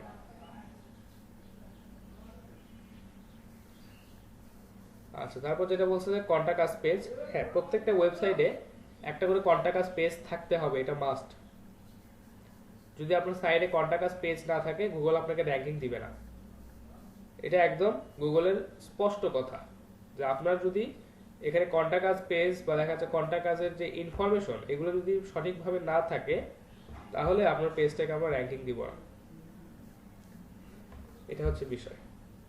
তো অনেকেই আছে তারা কন্টাক্ট আস পেজটা অনেক সুন্দরভাবে অপটিমাইজ করে, যেমন তাদের সকল ধরনের কন্টাক্ট ইনফরমেশন এখানে থাকে, তাদের মেইল থেকে শুরু করে তাদের ফোন নাম্বার থেকে শুরু করে তাদের ফিজিক্যাল অ্যাড্রেস থেকে শুরু করে সব ধরনের ইনফরমেশন এই কন্টাক্ট আস পেজে থাকে। আর অনেকেই আছে যারা হচ্ছে এই ইনফরমেশনগুলো হাইড করে রাখে, যেমন ধরেন যে মেইলগুলো হাইড করে রাখে, হয়তো ফিজিক্যাল অ্যাড্রেস লোকেশন এবং দেখা যাচ্ছে যে ফোন নাম্বার দিয়ে রাখছে হয়তো মেইলটা হাইড করা আছে, অথবা দেখা যাচ্ছে শুধুমাত্র ফিজিক্যাল অ্যাড্রেসটা দেওয়া আছে, প্লাস ওইখানে একটা মেইলের মাধ্যমে কন্ট্যাক্ট করার অপশন দেওয়া আছে, মানে কমেন্ট যেভাবে করেন, আর অন্যান্য সব ইনফরমেশন হাইড করা আছে। তো সবচেয়ে বেস্ট প্র্যাকটিস হচ্ছে যে সকল ইনফরমেশন ওইখানে সুন্দরভাবে প্রোভাইড করা। আচ্ছা, ডোমেন ট্রাস্ট এবং ট্রাস্ট র্যাঙ্ক, এটা আসলে এখন অনেকটা কাজ করে, অনেকটা বলা চলে যে কাজ করেও না। যে ডোমেনের যে ট্রাস্টটা, এটা দেখা যাচ্ছে যে সার্চ রেজাল্টে আসলে ডোমেনের আগের কি অবস্থান ছিল, বা দেখা যাচ্ছে যে ডোমেনের আপনি হচ্ছে যখন র্যাঙ্কিং করছেন বা দেখা যাচ্ছে কাজ করছেন একটা ডোমেনে, হয়তো এটা অনেক ভালো একটা পজিশনে যাচ্ছে বা দেখা যাচ্ছে এটা সামনের দিকে যাচ্ছে, কিন্তু ইন ফিউচার মানে পরবর্তীতে আপনি কাজ করতে পারছেন না, এই ডোমেনের তখন ডিমোশন হচ্ছে বা র্যাঙ্কিং থেকে নিচের দিকে যাচ্ছে। তো এই ডোমেনের ট্রাস্টটা আসলে কেমন ছিল বা দেখা যাচ্ছে যে এটা কিভাবে আপনার হচ্ছে আগে কাজ করতো, এটা একটা ডোমেনের ট্রাস্ট হিসেবে কাউন্ট করা হয় অনেক সময়। তো যদি আগে ভালো অবস্থানে থাকে এবং দেখা যাচ্ছে এখন আসলে ভালো অবস্থায় নাই বা দেখা যাচ্ছে সে হয়তো সেল করতে চাচ্ছে, দেন আপনি এই ধরনের ভালো ট্রাস্টেড ডোমেন নিতে পারেন। এখানে কিছু রেজাল্ট দেখানো আছে যে কখন ডোমেনের ট্রাস্ট কেমন ছিল বা দেখা যাচ্ছে কে কখন ইউজ করছে, কখন র্যাঙ্কিং এ ছিল কি ছিল না, এই যে ইনফরমেশন গুলো চেক করা, এগুলো অনেক সময় বলা চলে যে ডোমেনের ট্রাস্ট আমরা দেখে নিতে পারি। আচ্ছা, এরপর বলা আছে সাইট আর্কিটেকচার। সাইট আর্কিটেকচারে যে বিষয়টা হয় যে আপনার সাইটটাকে আসলে আপনি কিভাবে ডিজাইন করছেন, এটা একটা খুবই ভালো বিষয়, মানে একটা গুরুত্বপূর্ণ বিষয়। কারণ আমাদের সাইটের আর্কিটেকচার যদি ভালো না হয়, বা দেখা যাচ্ছে আমরা যদি অর্গানাইজড ওয়েতে আমাদের সাইটটাকে একদম থিম ওয়াইজ যদি আমরা না সাজাই, তাহলে কি হবে যে গুগল আসলে এক্স্যাক্টলি আমাদের সাইটটাকে বা আমাদের কন্টেন্টগুলোকে ভালোভাবে রিড করতে পারবে না। আর যাদের জন্য আমাদের এত মানে পরিশ্রম, বা দেখা যাচ্ছে যে যাদেরকে দেখানোর জন্য আমাদের এত কাজ করা, সেই গুগলে যদি আমাদের সাইটটাকে ভালোভাবে রিড করতে না পারে, তাহলে আসলে এখান থেকে র্যাঙ্কিং আসার পসিবিলিটি নাই বললেই চলে। তো অবশ্যই সাইট ম্যাপ বা সাইট আর্কিটেকচার এগুলো অবশ্যই ডেভেলপারের কাছ থেকে খুব ভালোভাবে ডেভেলপ করে নিতে হবে, এবং কন্টেন্টগুলোকে অবশ্যই অর্গানাইজড ওয়েতে সাজাতে হবে। আচ্ছা, সাইট আপডেট, যেটা এর আগেও বলেছি যে সাইট আপডেট হচ্ছে যে আপনি আসলে ফ্রিকোয়েন্টলি কতবার, বা দেখা যাচ্ছে মানে আপনার ফ্রিকোয়েন্সিটা কত, মানে কত টাইম বা কত টাইম পর পর আপনি হচ্ছে আপনার সাইটটাকে আপডেট করছেন, বা দেখা যাচ্ছে যে আগের যে পোস্টগুলো আছে সেগুলোকে আপডেট করছেন কিনা, এটার একটা বিষয়। তো সাইটটাকে যত আপ টু ডেট রাখা যায় ততই ভালো। আচ্ছা, প্রেজেন্স অফ সাইট ম্যাপ, অনেকেই আছে সাইট ম্যাপটাকে হাইড করে রাখে। একটু আগে আমরা দেখালাম এই ব্যাকলিঙ্কর যে সাইট ম্যাপটা আছে ওইটা আপনাদেরকে আমি দেখালাম একটু আগে। তো অনেকেই আছে এই সাইট ম্যাপগুলোকে হাইড করে রাখে, তো এটা উচিত না। সাইট ম্যাপ যদি হাইড করে রাখে তাহলে দেখা যাচ্ছে যে এটা অনেক সময় খুঁজে পাওয়া যায় না, বা গুগলের কাছে ক্রাউল করতে একটু হ্যাসেল হতে পারে। এই কারণে সাইট ম্যাপগুলোকে সবসময় সবার সামনে রাখতে হবে, বা দেখা যাচ্ছে গুগল যাতে খুব সহজেই এটাকে ভিজিট করতে পারে বা ক্রাউল করতে পারে, এই কারণে সাইট ম্যাপটাকে আমাদের ভিজিবল রাখতে হবে। স্যার, একটা সাইটে গেলে মানে কোনখানে গিয়ে আমরা সেটার সাইট ম্যাপ দেখতে পাবো? আচ্ছা, কোনখানে গিয়ে সাইট ম্যাপ দেখতে পাবেন, সেটা হচ্ছে যে আমরা সাইটের ব্যাক এন্ডে এটাকে ডেভেলপ করতে হবে। এটা হচ্ছে ডেভেলপারকে দিয়ে কাজ করে নিতে হবে যে সাইট ম্যাপটা আসলে আপনি কোথায় দেখতে চাচ্ছেন। আর নরমালি আমরা সাইট ম্যাপগুলোকে ভিজিট করতে পারি। এই যে দেখেন, আমি তো ব্যাকলিঙ্ক করে সাইট ম্যাপটা জাস্ট এমনিতেই দেখতে পেলাম। পেজ সাইট ম্যাপ, এক্সএমএল, এইভাবে আপনাকে চেক করে করে দেখতে হবে। এটা হচ্ছে ভিজিটর সাইট থেকে। আর ডেভেলপার সাইট থেকে জাস্ট আপনি হচ্ছে যখন কন্টেন্টগুলো আপডেট করবেন, এটা হচ্ছে সাইট ম্যাপে অ্যাড হয়ে যাবে।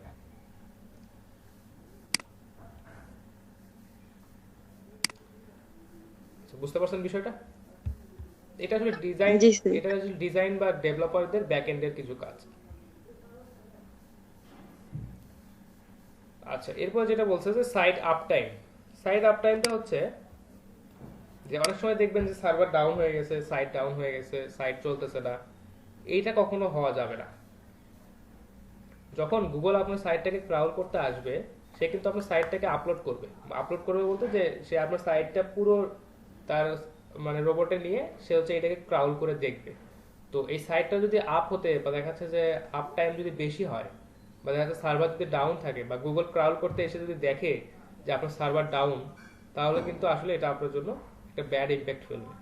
তো সাইট আপ টাইম যদি বেশি হয়, বা সাইটটা যদি হচ্ছে আপনার হচ্ছে মানে সার্ভার যদি ডাউন হয়ে থাকে, তাহলে অবশ্যই এটা আপনাকে একটা নেগেটিভ ফ্যাক্টর হিসেবে কাজ করবে এবং দেখা যাচ্ছে র্যাঙ্কিং এর পেছনের দিকে ফেলে দিবে।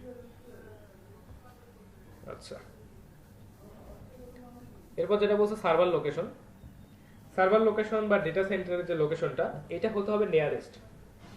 আচ্ছা, বাংলাদেশে কি ডেটা সেন্টার আছে বা সার্ভার আছে, আপনারা কি বলতে পারেন? কারো আইডিয়া আছে এই বিষয়ে?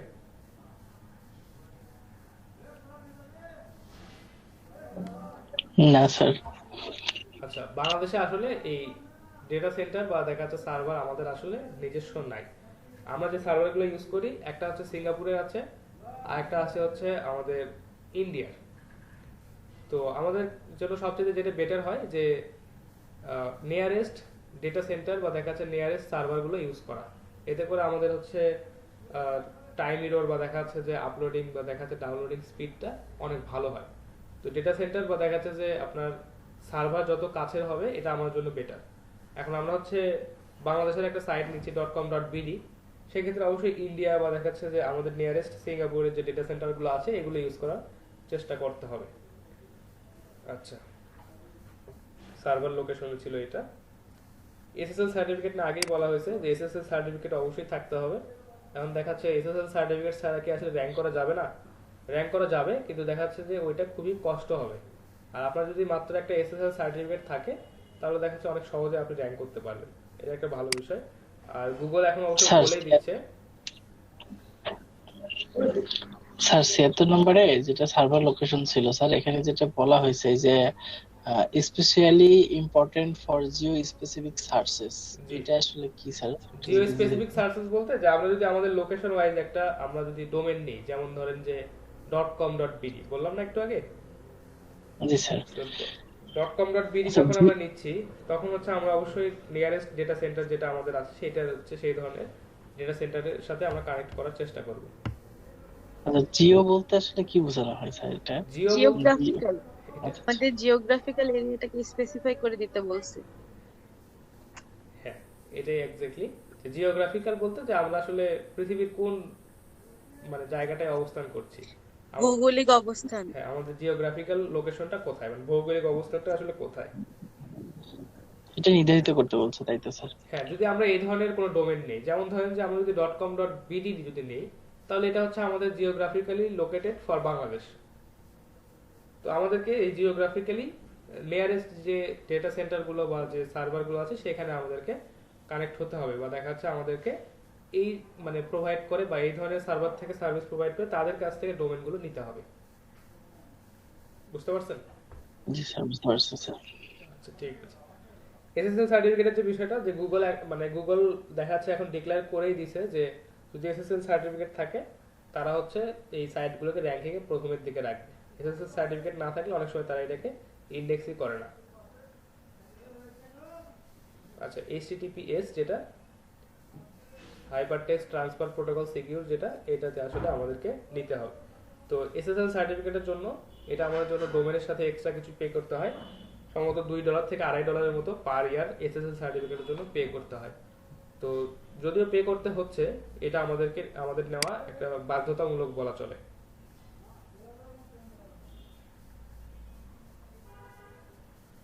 আচ্ছা, এরপর যেটা বলছে terms of service and privacy pages, অর্থাৎ আপনি আসলে কি ধরনের সার্ভিস দেন, এখানে টার্মস অ্যান্ড কন্ডিশন কি, কি ধরনের পলিসি বা কি ধরনের প্রাইভেসি আপনি মেনটেন করেন, এখানে কুকিজ সিস্টেম আছে কিনা, বা দেখা যাচ্ছে কুকিজের ডেটাগুলো আপনি স্টোর করেন সেগুলো কাদের সাথে শেয়ার করেন, বা সেগুলো আপনি কি পারপাজে ইউজ করেন, এটা হচ্ছে আপনাকে অবশ্যই আপনার সাইটটাতে ডিক্লেয়ার করে দিতে হবে।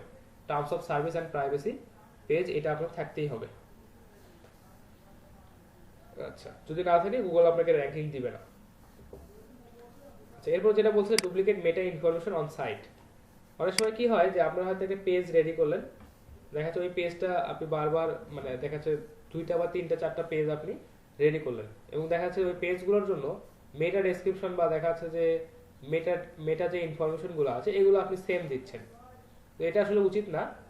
তো এই ডুপ্লিকেট মেটা ইনফরমেশনগুলো দেওয়া কখনোই যাবে না। আপনার প্রত্যেকটা পেজের ক্যাটাগরি আলাদা হবে, প্রত্যেকটা পেজের কিওয়ার্ড আলাদা হবে।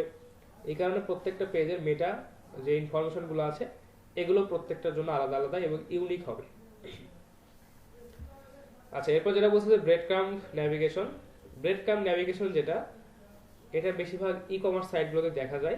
এখানে একটা এক্সাম্পল আছে যে বিভিন্ন ই কমার্স সাইটগুলোতে যাওয়ার পর যখন আপনার প্রোডাক্ট সার্চ করবেন দেখবেন যে এইভাবে প্রত্যেকটা ক্যাটাগরি আপনাদেরকে দেখাচ্ছে, বা দেখাচ্ছে যে প্রোডাক্টের উপরে এই ক্যাটাগরিগুলো এইভাবে দেখাচ্ছে, প্রোডাক্ট সেকশন, তারপর দেখা যাচ্ছে ইলেকট্রিক গিটার, তারপর হচ্ছে জগার, এইভাবে আপনাকে বলা আছে। তো এই যে ক্যাটাগরি ওয়াইজ আমাদেরকে মানে সাজানো, বা দেখা যাচ্ছে যে প্রত্যেকটা প্রোডাক্টের উপর যে এইভাবে ক্যাটাগরিগুলো দিয়ে রাখা, এটাকে আসলে বলা হচ্ছে ব্রেড ক্রাম্ব ন্যাভিগেশন। এটা দেওয়াটা একটু জরুরি ই কমার্স সাইটগুলোর ক্ষেত্রে। কারণটা হচ্ছে যে আপনি চাইলে এখান থেকে এই প্রোডাক্টটা দেখে আবার এখানে ব্যাক করতে পারছেন ইজিলি, অথবা দেখা যাচ্ছে এই প্রোডাক্ট মানে এই ক্যাটাগরিটা দেখে আবার জাস্ট মেইন ক্যাটাগরিতে বা প্যারেন্ট ক্যাটাগরিতে আপনি ডিরেক্টলি মুভ করতে পারছেন। তো প্রোডাক্ট আসলে যেহেতু আমরা শুধু প্রোডাক্টগুলো দেখতে যাই বা দেখা যাচ্ছে প্রোডাক্টগুলো যাচাই করতে যাই, এখানে আসলে ব্রেড ক্রাম্ব এই ন্যাভিগেশনটা থাকা জরুরি। এটা মেইনলি যখন আপনি সাইটটাকে ডেভেলপ করে নেবেন, যদি ই কমার্স সাইট হয় দেন ডেভেলপারকে বললেই উনি হচ্ছে এইভাবে ডেভেলপ করে দিবে যে আমার অবশ্যই ব্রেড ক্রাম্ব ন্যাভিগেশন থাকতে হবে। আচ্ছা, এরপর বলা আছে যে মোবাইল অপটিমাইজড। অবশ্যই মোবাইল অপটিমাইজড হতে হবে, কারণ দেখা যাচ্ছে মোর দেন 50% ইউজার যারা হচ্ছে গুগলকে মোবাইল থেকে ব্রাউজ করে। আচ্ছা, ইউটিউবের যে বিষয়টা, যে আপনি দেখবেন যে অনেক সময় বিভিন্ন কন্টেন্টের মধ্যে বা বিভিন্ন ব্লগের মধ্যে দেখবেন যে ওখানে এমবেড করে ভিডিও দেওয়া আছে। তো ইউটিউবের ভিডিও যদি আপনার সাইটে যদি এমবেড করে দেওয়া থাকে, বা দেখা যাচ্ছে আপনার নিজস্ব কোনো ভিডিও যেগুলো আপনি আসলে কন্টেন্টও লিখছেন এবং দেখা যাচ্ছে ওই কন্টেন্টের উপর আপনি আবার একটা ভিডিও কন্টেন্টও রেডি করছেন। দেখা যাচ্ছে এটা যদি হয় তাহলে অবশ্যই এটা আপনার জন্য একটা বেটার মানে র্যাঙ্কিং ফ্যাক্টর হিসেবে কাজ করবে। কারণ এখানে মানে আপনি তো লিখছেন, পাশাপাশি একটা ভিজুয়াল বা গ্রাফিক্যালি বা ভিজুয়াল রিপ্রেজেন্টেশনেরও একটা বিষয় আছে, যাতে করে ক্লায়েন্ট বা দেখা যাচ্ছে যারা আপনার ভিজিটর আছে তারা খুব সহজে এটা বুঝতে পারে। যদি আপনার টেক্সটটা না পড়েও মানে না পড়ে যদি বুঝতে নাও পারে, বা দেখা যাচ্ছে টেক্সটটা পড়ে যদি বুঝতে নাও পারে, তাহলে দেখা যাচ্ছে এই ভিডিও থেকে বা ভিজুয়াল রিপ্রেজেন্টেশন থেকে সে আপনার এই ইনফরমেশনগুলো পাবে। তো এটা একটা বেটার, বা দেখা যাচ্ছে এটা হচ্ছে আপনার সার্চেও আসে অনেক সময়, প্লাস আপনার হচ্ছে টপিকটাকে রিপ্রেজেন্ট করতে হেল্প করে। এই কারণে অবশ্যই যদি আপনার এখানে এমবেডেড ভিডিও থাকে আপনার কন্টেন্টে, এটা একটা পজিটিভ র্যাঙ্কিং ফ্যাক্টর হিসেবে কাজ করবে। আচ্ছা, সাইট ইউজেবিলিটি, এটা দেখা যাচ্ছে অনেকটা সাইট অপটিমাইজ বা দেখা যাচ্ছে যে সাইটের যে লেআউটের ক্ষেত্রে যেটা বলা ছিল ওই রকমই একটা বিষয়, যে সাইট ইউজেবিলিটি আসলে সাইটটাকে আসলে কত সহজে সবাই ইউজ করতে পারছে। এখানে আসলে পেজগুলোর যে ভিউ হচ্ছে বা দেখা যাচ্ছে পেজগুলো ভিউ করতে কোনো হ্যাসেল হচ্ছে কিনা, বা আমাদের যারা ইউজার আছে তারা আসলে কত সহজে স্বাচ্ছন্দ্যের সাথে আমাদের সাইটটাকে ইউজ করতে পারছে, এটা একটা সাইট ইউজেবিলিটি। আচ্ছা, use of Google analytics and Google search console. তো যখন আমাদের সাইটটাতে যখন ভিজিটর আসা শুরু হবে, বা দেখা যাচ্ছে সাইটটাতে যখন আমরা র্যাঙ্ক করবো বা দেখা সাইটটাকে যখন আমরা ইন্ডেক্স করব, তখন আমরা আমাদের সাইটটাতে গুগল অ্যানালিটিক্স এবং দেখা যাচ্ছে গুগল সার্চ কনসোল ইউজ করে এইটার যে রেজাল্ট বা দেখা যাচ্ছে এইটার যে হচ্ছে মানে পরিসংখ্যান, এটা আমরা হচ্ছে সুন্দরভাবে অবজার্ভ করতে পারি। তো এই গুগল অ্যানালিটিক্স এবং গুগল সার্চ কনসোল এই দুটো গুগলের প্রোডাক্ট, যদি আমরা এই দুইটা যদি আমাদের সাইটে যদি ইউজ করি বা দেখা যাচ্ছে আমাদের সাইটে যদি এই দুটো যদি অ্যাড করে রাখি, তাহলে এটা একটা পজিটিভ র্যাঙ্কিং ফ্যাক্টর হিসেবে কাজ করে। অর্থাৎ গতদিন আপনাদেরকে বলেছিলাম যে আপনারা যখন ক্রোম ইউজ করবেন, বা দেখা যাচ্ছে ক্রোম তো যেহেতু গুগলের প্রোডাক্ট, তো ক্রোমে যদি আপনাদের সাইটটা বেশি ফ্রেন্ডলি হয়, তাহলে গুগল অবশ্যই আপনাকে সামনের দিকে রাখবে বা প্রায়োরিটি বেশি দিবে। এটা হচ্ছে একটা গুরুত্বপূর্ণ বিষয়। আচ্ছা, এরপর যেটা বলা আছে যে user reviews and site. Sir এই দুইটার কাজ কি, যে দুটার কথা বললেন? আচ্ছা, এগুলো হচ্ছে আপনার গুগল সাইট। অ্যানালাইটিক্স। আচ্ছা, গুগল অ্যানালিটিক্স এবং দেখা যাচ্ছে গুগল সার্চ কনসোলে যেটা হয় যে আপনি সার্চ কনসোল থেকে ইউজ করে আপনার সাইটটার পজিশন দেখতে পাবেন। আর গুগল অ্যানালিটিক্সের যে বিষয়টা, গুগল অ্যানালিটিক্স থেকে আপনি দেখতে পাবেন যে ভিজিটর কেমন আসছে, কোন পোস্টটা বেশি সামনের দিকে যাচ্ছে, কোন পেজটাতে র্যাঙ্কিং কমে যাচ্ছে, বা এই ধরনের ভিজিটর কত আসছে, বা দেখা যাচ্ছে প্রিভিয়াস কত ভিজিটর ছিল, এগুলো আপনি এইগুলো থেকে দেখতে পাবেন গুগল অ্যানালিটিক্স এবং সার্চ কনসোল থেকে। জি স্যার, বুঝতে পারছি। আর এখানে এটা থেকে কি স্যার হচ্ছে ব্যাকলিংক এবং ট্রাফিক দুটাই দেখতে পারবো? ব্যাকলিংকটা আসলে ফ্রিতে দেখা যাবে না, ট্রাফিকটা দেখা যাবে, এটা হচ্ছে বিষয়। আর যেহেতু এগুলো আসলে গুগলের প্রোডাক্ট, তো এবং দেখা যাচ্ছে গুগল চায় যে তার প্রোডাক্টগুলো আপনারা ইউজ করেন, তো এটা একটা বিষয়। যেমন গতদিনে বলেছিলাম যে স্যার এগুলো কি এক্সটেনশনের মতো করে ইউজ করতে হয়? এগুলো আপনার জাস্ট আপনার গুগলের একটা হচ্ছে প্রোডাক্ট, বা দেখা যাচ্ছে গুগলের অ্যাপ, যেরকম যেরকম আমরা গুগল মাই বিজনেস ইউজ করছিলাম, ওইভাবে আপনাদের সাইটটাতে এটা কিছু এক্সটেনশনের মাধ্যমে অ্যাড করতে হয়।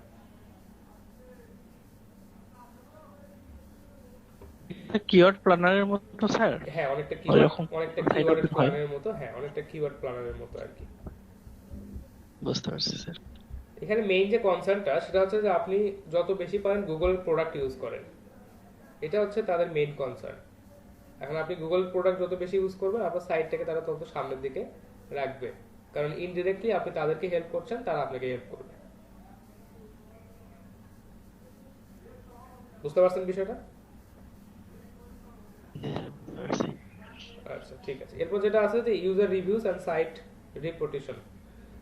তো ইউজার রিভিউ যেটা দেখবেন যে অনেক সাইটে গিয়ে ওখানে রিভিউ দেওয়ার অপশন থাকে, বিশেষ করে ই কমার্স সাইট বা দেখা যাচ্ছে যে প্রোডাক্ট মানে সেলিং যে সাইটগুলো আছে এইগুলোতে দেখবেন যে ইউজার রিভিউয়ের একটা অপশন আছে।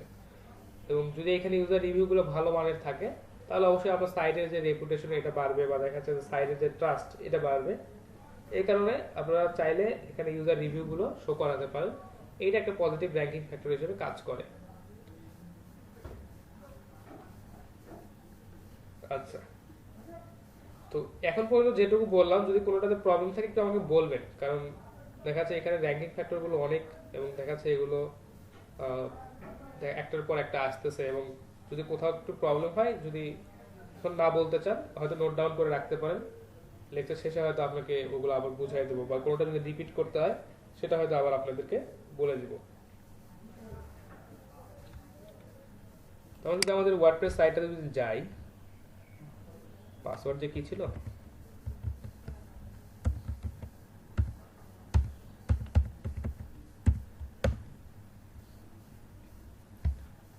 হ্যাঁ পাসওয়ার্ড ঠিক আছে। তো আমাদের এই সাইটটাতে যদি আমরা হচ্ছে দেখেন, এটা কোথায় ছিল,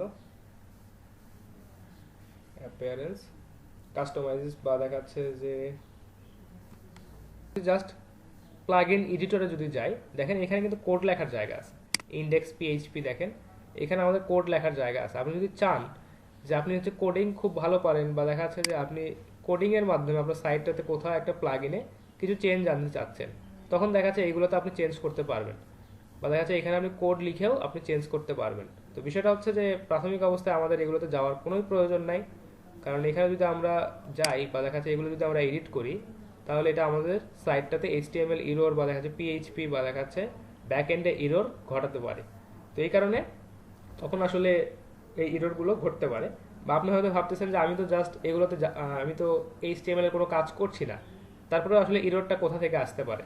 তো এখানে যেহেতু HTML এডিট করা বা দেখা যাচ্ছে কোডগুলো এডিট করার অপশন আছে, সেহেতু এখানে এরর হওয়ারও একটা অপশন আছে। তো আমাদেরকে আসলে এই যদি কোডিং সম্পর্কে বা দেখা যাচ্ছে HTML বা দেখা যাচ্ছে যে PHP সম্পর্কে যদি ভালো আইডিয়া না থাকে, তাহলে আসলে আমরা এগুলোতে কখনোই হাত দিব না। বুঝতে পারছেন বিষয়টা?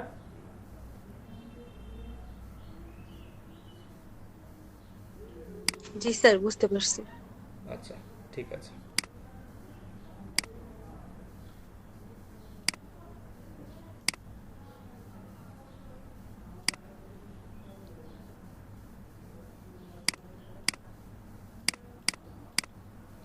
আচ্ছা, আর কোনোটাতে প্রবলেম?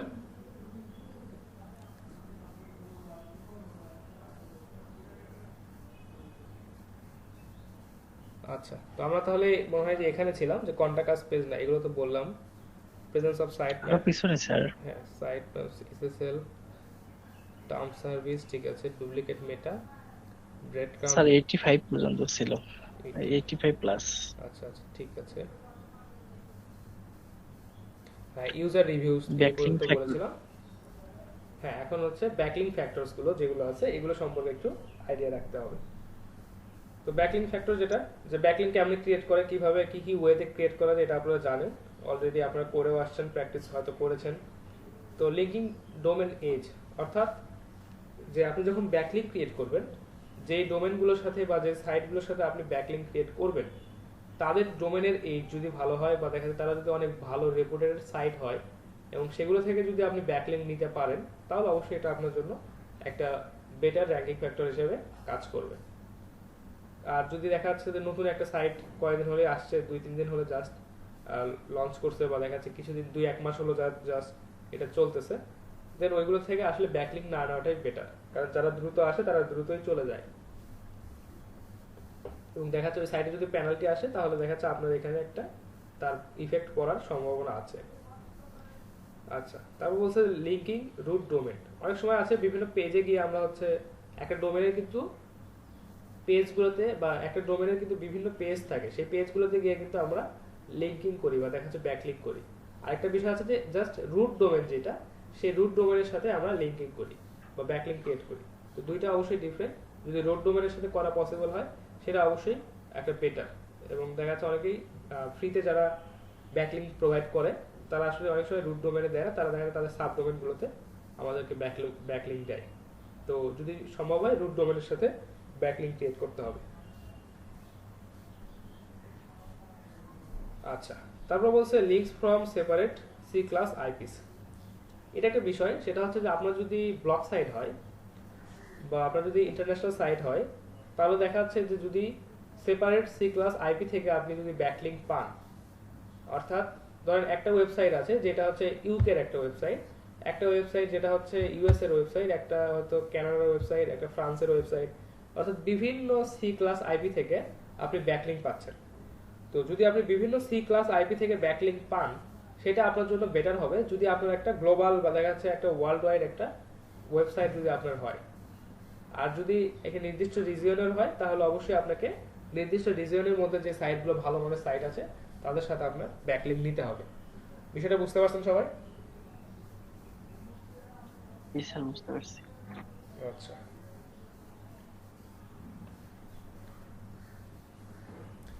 আচ্ছা লিঙ্কিং পেজ দা বলছে total number of linking pages, কতগুলো পেজকে লিংক করা হচ্ছে বা দেখা যাচ্ছে যে আপনি কতগুলো পেজের ব্যাকলিংক ক্রিয়েট করতেছেন। আপনার পেজ, আপনার ওয়েবসাইটে হয়তো 10টা বা 15টা পেজ আছে, এখন আপনি কতগুলো পেজকে এখানে লিঙ্কিং করতেছেন বা দেখা যাচ্ছে যে আপনি দেখা যাচ্ছে প্রত্যেকটা পেজের আলাদা আলাদাভাবে ব্যাকলিংক করছেন কিনা, এটার একটা বিষয় এখানে র্যাঙ্কিং ফ্যাক্টর হিসেবে কাজ করে। এরপর আছে হচ্ছে ব্যাকলিংক অ্যাঙ্কর টেক্সট, অর্থাৎ আপনি যখন ব্যাকলিংক করেন বা যখন লিঙ্ক প্রোভাইড করেন তখন কিন্তু আমরা যে কাজটা করি যে এখানে একটা অ্যাঙ্কর টেক্সট ইউজ করি। যেমন আমাদের এখানে একটা অ্যাঙ্কর টেক্সট মনে ইউজ করা আছে কোথাও, এই যে দেখেন এখানে কিন্তু অ্যাঙ্কর টেক্সটটা হচ্ছে মার্কেটিং এফোর্টস, কিন্তু এটার ব্যাকগ্রাউন্ডে একটা লিঙ্ক প্রোভাইড করা আছে। তো এইটা হচ্ছে অ্যাঙ্কর টেক্সট। তো আমরা যদি অ্যাঙ্কর টেক্সটের মাধ্যমে যদি আমরা ব্যাকলিংক নিই এটা সবচেয়ে বেটার। আর আমরা দেখা যাচ্ছে এখানে জাস্ট আমাদের লিঙ্কটা দিয়ে দিলাম, কোনো হচ্ছে এখানে অ্যাঙ্কর টেক্সটের মধ্যে লিঙ্কটা রাখি নাই, তো ওইটা আসলে খুব একটা গুড প্র্যাকটিস হয় না। আমাদেরকে চেষ্টা করতে হবে যে এই ধরনের রিলেভেন্ট এবং দেখা যাচ্ছে যে আই ক্যাচি অ্যাঙ্কর টেক্সটের মধ্যে আমাদের লিঙ্কগুলোকে দিতে হবে।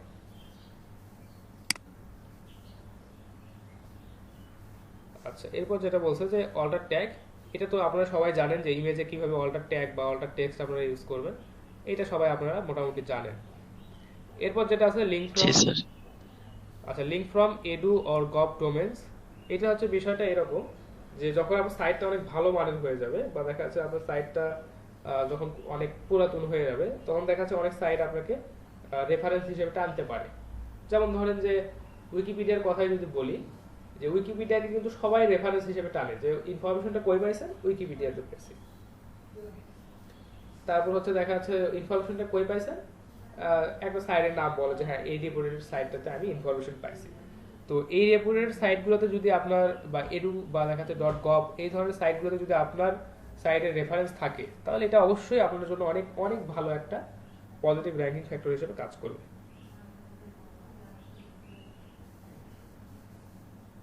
আচ্ছা, এরপর যেটা আছে যে অথরিটি অফ লিঙ্কিং পেজ, অর্থাৎ যে পেজগুলোর সাথে লিঙ্কিং করছেন সেটার অথরিটি কেমন বা দেখা যাচ্ছে সেটার আসলে ডোমেন অথরিটি কেমন।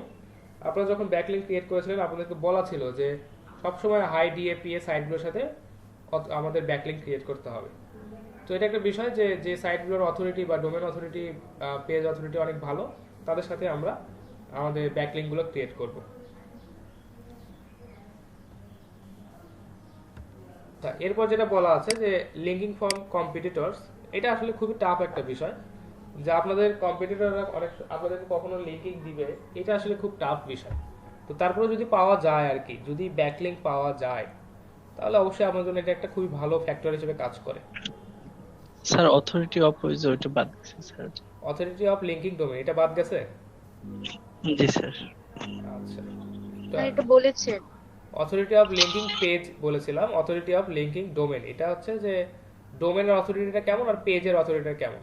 এটা আগে তো বললাম যে পেজ অথরিটি এবং হচ্ছে ডোমেন অথরিটি, পিএ এবং ডিএ দুইটাই আমাদেরকে বেশি মানে ভালো রাখতে হবে সবসময়। আমরা যখন সাইটগুলো যখন সিলেক্ট করেছিলাম আপনাদেরকে বলা ছিল যে আমাদের সাইটগুলো ডিএ কত পিএ কত। তো একটা হচ্ছে ডোমেন অথরিটি, একটা page authority. Authority of linking page অর্থাৎ পেজ অথরিটি পিএ এবং অথরিটি অফ লিঙ্কিং ডোমেন অর্থাৎ ডিএ ডোমেন অথরিটি। বুঝতে পারছেন?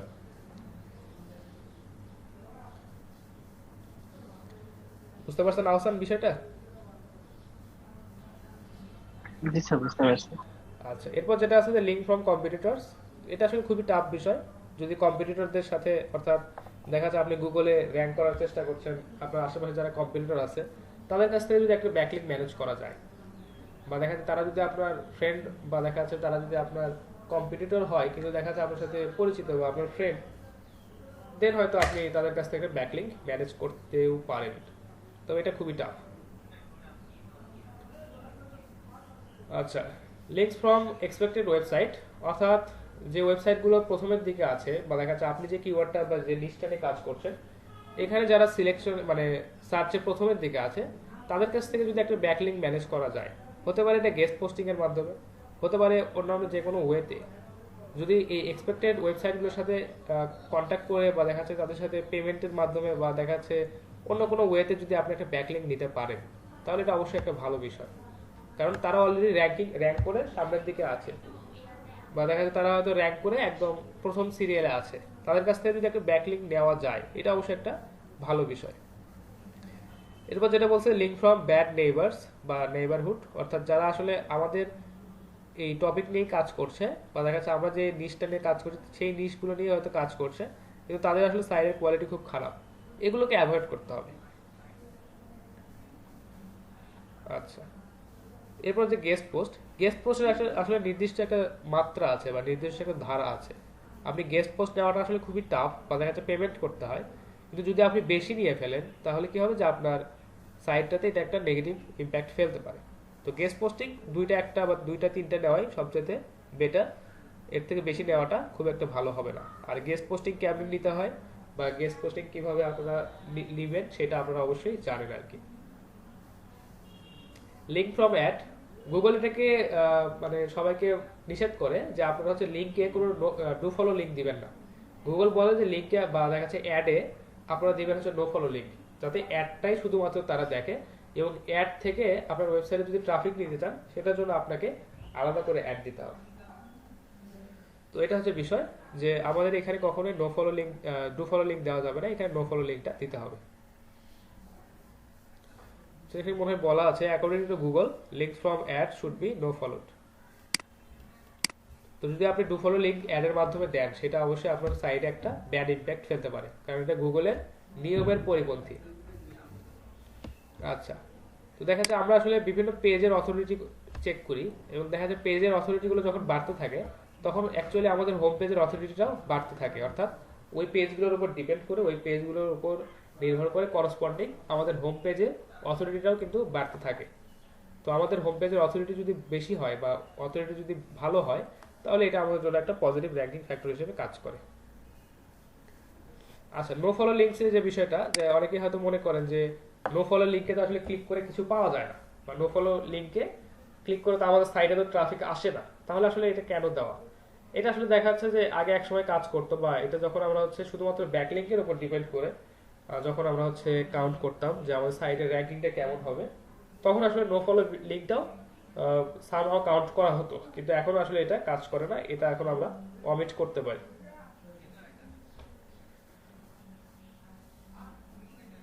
স্যার 99 নাম্বারটা বুঝলাম না।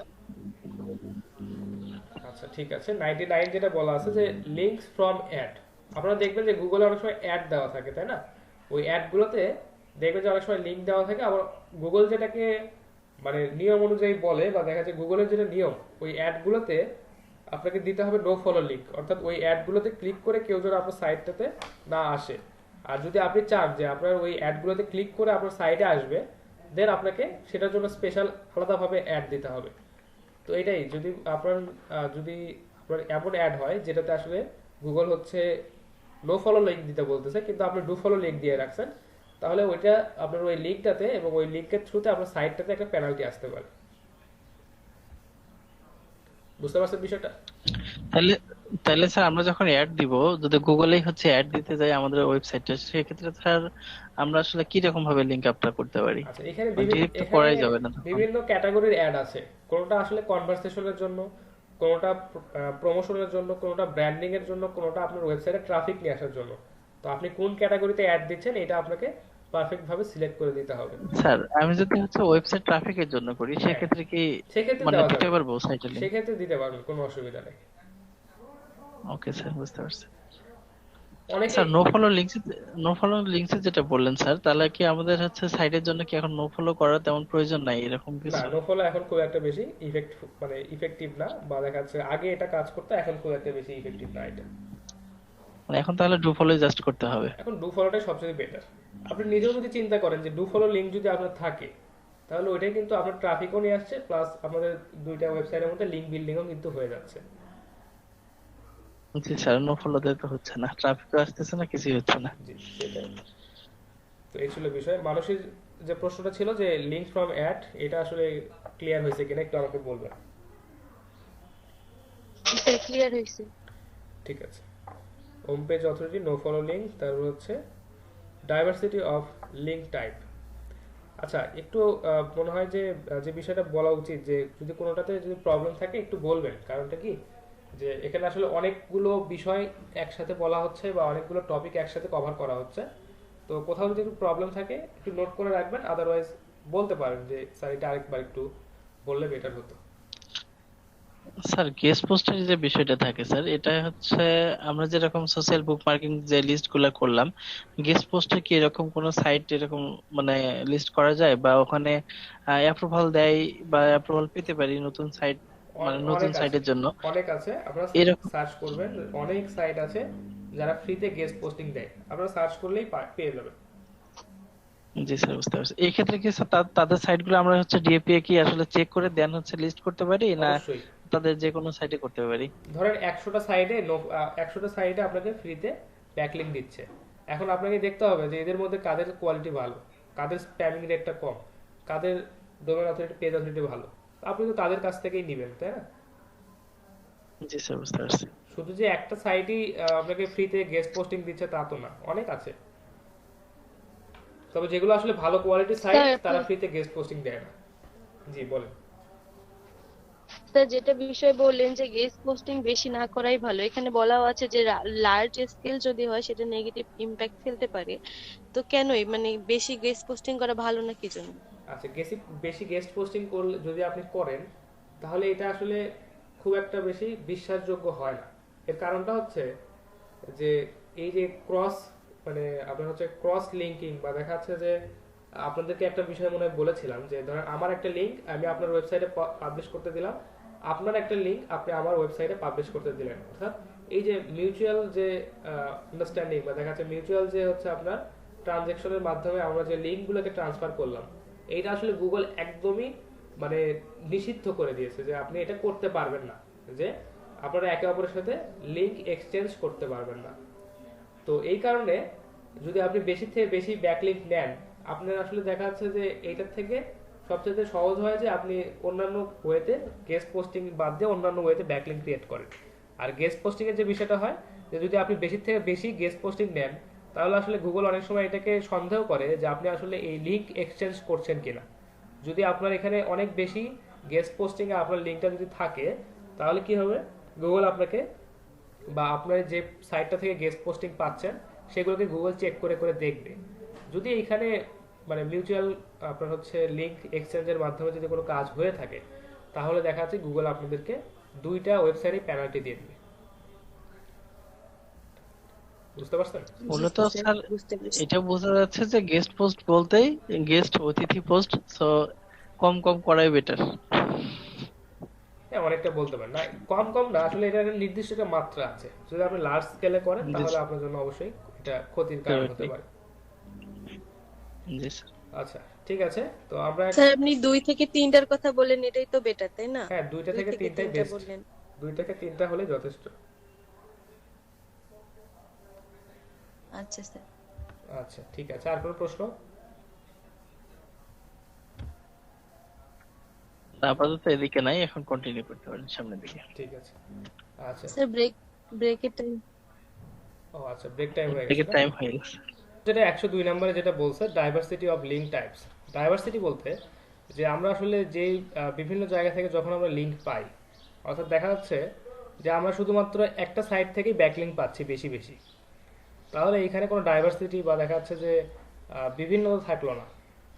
আর এই ক্ষেত্রে কি হয় যে যদি ডাইভার্সিটি না থাকে, গুগল একটা জিনিস এটা মনে করতে পারে যে আপনি হয়তো ওই ওয়েবসাইটটা থেকে কোনোভাবে পেমেন্ট করে বা দেখা যাচ্ছে কোনোভাবে হয়তো ওই সাইটটা থেকে আপনি লিঙ্ক নিচ্ছেন, অথবা ওই সাইটটাও হয়তো আপনারই। আর যদি ডাইভার্সিটি থাকে যে আপনি হচ্ছে বিভিন্ন আইপি থেকে, বিভিন্ন জায়গা থেকে, বিভিন্ন কান্ট্রি থেকে, বিভিন্ন ধরনের ওয়েবসাইট থেকে আপনি হচ্ছে ব্যাকলিঙ্ক পাচ্ছেন, দেন এটাকে গুগল একটা লিঙ্কের ডাইভার্সিটি দেখে গুগল এটাকে ধরে নেয় যে হ্যাঁ এগুলো হচ্ছে ন্যাচারাল ব্যাকলিঙ্কিং। তো অবশ্যই যখন আমরা ব্যাকলিঙ্ক ক্রিয়েট করব, চিন্তা করব যে বেশ কয়েকটা ওয়েবসাইট থেকে ব্যাকলিঙ্ক নেওয়ার। একটা ওয়েবসাইট আমাদেরকে ব্যাকলিঙ্ক দিচ্ছে বা দেখা যাচ্ছে একটা ওয়েবসাইট আমরা সহজে ব্যাকলিঙ্ক করতে পারছি, ওইটা দিয়ে বারবার করব, এই ধরনের কাজ করা যাবে না। আচ্ছা, স্পন্সর্ডের যে বিষয়টা, যে অনেক সময় আছে বিভিন্ন ওয়েবসাইট স্পন্সর্ড করা হয়, যে এই ওয়েবসাইটটাকে বিভিন্ন কোম্পানি হোস্ট করছে বা দেখা যাচ্ছে বিভিন্ন প্রোডাক্ট আপনাকে হোস্ট করে দেখাচ্ছে, সেই প্রোডাক্টগুলো আপনি আপনার সাইডে রাখছেন। অনেক সময় দেখবেন যে স্পন্সর্ড বাই, হোস্টেড বাই এরকম লেখা থাকে। তো যদি থাকে এরকম স্পন্সর্ড বা দেখা যাচ্ছে যে ইউটিউব ভিডিওগুলোর ক্ষেত্রে বা দেখা যাচ্ছে বিভিন্ন প্রোডাক্টের ক্ষেত্রে স্পন্সর্ড বা দেখা যাচ্ছে হোস্টেড যে প্রোডাক্টগুলো থাকে, এগুলো অবশ্যই উল্লেখ করতে হবে যে এইটা হচ্ছে হোস্টেড বা দেখা যাচ্ছে এটা হচ্ছে অমুক কোম্পানি দ্বারা স্পন্সর্ড করা হয়েছে, মানে অর্থাৎ এখানে সঠিক ইনফরমেশনটা প্রোভাইড করতে হবে। আচ্ছা, কনটেক্সচুয়াল লিঙ্ক যেটা, সেটা বলছে যে যদি আপনাদের কন্টেন্টের মধ্যে যদি লিঙ্কগুলো থাকে বা দেখা যায় কন্টেন্টের মধ্যে যদি হাইপার টেক্সটের মাধ্যমে লিঙ্কগুলো দেওয়া থাকে, এইটা সবচেয়ে পাওয়ারফুল। অর্থাৎ আপনাদেরকে আমি বলেছিলাম যে গেস্ট পোস্টিংটা হচ্ছে সবচেয়ে বেশি পাওয়ারফুল। তো গেস্ট পোস্টিং এর ক্ষেত্রে কি হয়, যেটা পাওয়া যেমন সহজ নয় এবং এটা হচ্ছে পাওয়ারটা অনেক বেশি বা দেখা যাচ্ছে এটা গুগল অনেক মানে প্রায়োরিটি দেয় বেশি। তো গেস্ট পোস্টিং এর কি হয়, যে গেস্ট পোস্টিং এর আপনি তাদেরকে একটা পোস্ট দিবেন, সেই পোস্টের মধ্যে আপনার লিঙ্কগুলো থাকবে, অন্য একটা সাইট আপনার এই পোস্টটাকে তাদের সাইটে লাইভ করে রাখবে। তো তারা তো অবশ্যই তাদের কন্টেন্টের মধ্যে বা দেখা যাচ্ছে তাদের আপনি যে কন্টেন্টটা দিচ্ছেন সেই কন্টেন্টের মধ্যে আপনার যে লিঙ্কগুলো থাকবে, এটা সবচেয়ে বেশি পাওয়ারফুল। এখন এই যে দেখেন এখানে অলরেডি হাইপার লিঙ্ক বা দেখা যাচ্ছে হাইপার টেক্সটের মাধ্যমে লিঙ্ক করে কয়েকটা লিঙ্ক এখানে দেখাইছে। তো আপনারা সবসময় চেষ্টা করবেন যে হাইপার টেক্সটের মাধ্যমে ব্যাকলিঙ্কগুলো ক্রিয়েট করা, এটা সবচাইতে বেটার। আচ্ছা, এক্সেসিভ 301 রিডিরেক্টস টু পেজ। আচ্ছা, অনেক সময় আপনারা একটা জিনিস খেয়াল করবেন যে বিভিন্ন লিঙ্কে ক্লিক করার পর আপনারা যে কাঙ্ক্ষিত পেজটাতে যেতে চাচ্ছেন ওইটাতে না গিয়ে আপনাদেরকে অন্য একটা পেজে রিডিরেক্ট করে নিয়ে যাওয়া হয়েছে। অথবা অনেক সময় এরকম হয় যে টাইমার বা ট্রিগার সেট করে রাখা হয়, যে আপনি যখন একটা লিঙ্কে ক্লিক করবেন, একটা ওয়েবসাইটে যাবেন, যাওয়ার পর ওইখানে 30 সেকেন্ড স্টে করার পর দেখবেন যে লিঙ্কটা অটো রিডিরেক্ট হয়ে অন্য একটা সাইটে চলে যাচ্ছে। তো এই কাজটা কখনোই করা যাবে না। এক্সেসিভ বা দেখা যাচ্ছে যে আপনি যদি অনেক বেশিবার এই কাজটা করেন, আপনার সাইটটাতে পেনাল্টি আসতে পারে। আচ্ছা, ইন্টারনাল লিঙ্ক অ্যাঙ্কর টেক্সট, অর্থাৎ আপনি যখন ইন্টারনাল লিঙ্কিং করছেন বা ইন্টারনাল লিঙ্কিং তো সবাই বোঝেন যে ইন্টারনাল লিঙ্কিংকে এইভাবে করবেন। তো ইন্টারনাল লিঙ্কিং যখন করবেন অবশ্যই এটাতেও অ্যাঙ্কর টেক্সট দেওয়ার চেষ্টা করবেন এবং রিলেভেন্ট অ্যাঙ্কর টেক্সট এবং কিওয়ার্ড বেসড অ্যাঙ্কর টেক্সট যদি আপনি প্রোভাইড করেন, এটা আপনার জন্য সবচেয়ে বেটার। স্যার 104 নম্বরে যদি একটু যাইতেন স্যার। 104, এটা তো এখানে স্যার যে আন্ডারলাইন যেটা করা আছে স্যার, এটা কি ধরনের লিংক আপ করা হবে আসলে? এটা আপনার এটা হচ্ছে ডু ফলো লিঙ্ক করা আছে এবং কন্টেন্টের মধ্যে আমরা যেটা আউটবাউন্ড বা ইনবাউন্ড যে লিঙ্কগুলোই দেই, কন্টেন্টের মধ্যে একটা টেক্সটকে আমরা সিলেক্ট করে ওইটাকে হাইপার টেক্সট হিসেবে কাউন্ট করে আমরা ওইটার থ্রুতে একটা লিঙ্ক প্রোভাইড করি, তাই না? জি স্যার। তো কন্টেন্টের মধ্যে যে লিঙ্কগুলো প্রোভাইড করা থাকে এগুলো হচ্ছে সবচেয়ে বেশি পাওয়ারফুল। তো এটাই বলা আছে যে কন্টেক্সচুয়াল লিঙ্কগুলো আমাদেরকে দিতে হবে।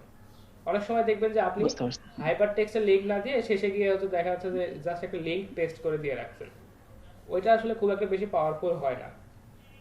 অথবা দেখা যাচ্ছে একটা পেজ ক্রিয়েট করে রাখছেন, ওই পেজটাতে শুধুমাত্র একটা লিঙ্ক পোস্ট করে রাখছেন, কোনো আদার কোনো ইনফরমেশন নাই, কোনো পোস্ট নাই, কোনো ইমেজ নাই, কিছু নাই, আপনি জাস্ট একটা লিঙ্ক দিয়ে রাখছেন। এটা কখনোই উচিত না। সবচেয়ে পাওয়ারফুল হচ্ছে যে কন্টেন্টের মধ্যে আপনার লিঙ্কগুলো দেওয়া। এটাই বলছে 104 জি নম্বর। স্যার, বুঝতে পারছি। আচ্ছা, তারপর বলছে ইন্টারনাল লিঙ্ক অ্যাঙ্কর টেক্সট। আচ্ছা, এটা তো বললাম। লিঙ্ক টাইটেল অ্যাট্রিবিউট, যেটা বলছে যে the link title may also be used with. আচ্ছা, লিঙ্ক টাইটেল অ্যাট্রিবিউট, এটা আসলে দেখছি একটু কি বলছে। এটা একটা জিনিস বলছে, আমি একটু দেখাই আপনাদেরকে। দেখেন এইখানে যে লিঙ্কটা দেওয়া আছে, এই লিঙ্কের এই অ্যাঙ্কর টেক্সটের উপর যখন আমি ক্লিক করছি, দেখেন এই যে নিচে একটু খেয়াল করলে দেখতে পাবেন যে নিচে একটা লিঙ্ক শো করছে, দেখতে পাচ্ছেন? এই যে একদম সার্চ বারের উপরে, আমার কম্পিউটার স্ক্রিনের সার্চ বারের উপরে দেখেন এখানে একটা লিঙ্ক শো করছে। জি স্যার, দেখতে পাচ্ছি। এটা হচ্ছে লিঙ্ক। আমার হচ্ছে এই যে বলছে লিঙ্ক টাইটেল অ্যাট্রিবিউশন। তো আমরা হচ্ছে লিঙ্কের যে একটা টাইটেল থাকবে বা দেখা যাচ্ছে লিঙ্কটা যে হোভার করলে যে শো করবে, এটাকে হচ্ছে আমাদেরকে লিঙ্ক টাইটেল অ্যাট্রিবিউশন বলছে। তো আমরা যখন এই ধরনের লিঙ্ক টাইটেল অ্যাট্রিবিউশন রাখবো, এইখানে আসলে ট্রান্সপারেন্সিটা থাকে। ট্রান্সপারেন্সিটা কীরকম, যে আমি অ্যাকচুয়ালি এইখানে এই মাউসটাকে হোভার করার পর দেখতে পাচ্ছি যে এখানে যে লিঙ্কটা শো করছে এই লিঙ্কটা আসলে ভ্যালিড কিনা, বা দেখা যাচ্ছে moz.com/blog/10 illustration on search engine valuation of links. তো এই বিষয়টা এখানে অর্থাৎ লিঙ্কটা দেখে আমাদের একটা আইডিয়া হচ্ছে, বা লিঙ্কটা যে এক্স্যাক্টলি এখানে একটা সাইটের লিঙ্ক দেওয়া আছে এটা আমরা আসলে এখানে বুঝতে পারছি। তো আমাদের এই লিঙ্কের টাইটেলটা সবসময় ভিজিবল রাখতে হবে। আচ্ছা, country TLD, country top level domain of referring domain. আচ্ছা, সেটা হচ্ছে যদি আমাদের কান্ট্রি টপ লেভেল ডোমেন হয়, বা দেখা যাচ্ছে আমরা যদি একটা জিওগ্রাফিক্যাল লোকেশনকে মানে টার্গেট করে আমাদের ডোমেনগুলোকে যদি লঞ্চ করি, অর্থাৎ সিসিটিএলডি বা কান্ট্রি টপ লেভেল ডোমেন যদি আমাদের হয়, সেক্ষেত্রে আমরা যে লিঙ্কগুলো নিব এগুলো হচ্ছে আমাদের কান্ট্রির মধ্যে, বা দেখা যাচ্ছে আমাদের এই ধরনের কান্ট্রি লেভেল ডোমেন নিয়ে যারা কাজ করছে তাদের কাছ থেকে ব্যাকলিঙ্ক নেওয়ার চেষ্টা করব। কারণটা হচ্ছে যদি তাদের কাছ থেকে আমরা ব্যাকলিঙ্ক নেই তাহলে দেখা যাচ্ছে যে আমাদের সাইটটা বেশি রিলেভেন্ট হবে। আচ্ছা, বলছে কি getting links from country specific top level domain extension may help you rank better in that country, অর্থাৎ ওই নির্দিষ্ট লোকেশনের মধ্যে আপনাকে এটা র্যাঙ্ক করতে বেশি হেল্প করবে। এখন আপনার হচ্ছে ডোমেনের এক্সটেনশনটা হচ্ছে .com.bd, এখন আপনি সব .uk, .us, .in এই ধরনের এক্সটেনশনগুলোতে বা এই ধরনের সাইটগুলোতে গিয়ে আপনি ব্যাকলিঙ্ক ক্রিয়েট করছেন, এটা অবশ্যই আপনার জন্য খুব একটা বেটার আউটপুট দিবে না। আপনার যদি এক্সটেনশনটা হয় .com.bd, আপনাকে এই ধরনের .com.bd ডোমেনগুলোর সাথে লিঙ্কিং করার চেষ্টা করতে হবে। আচ্ছা, লিঙ্ক লোকেশন ইন কন্টেন্ট।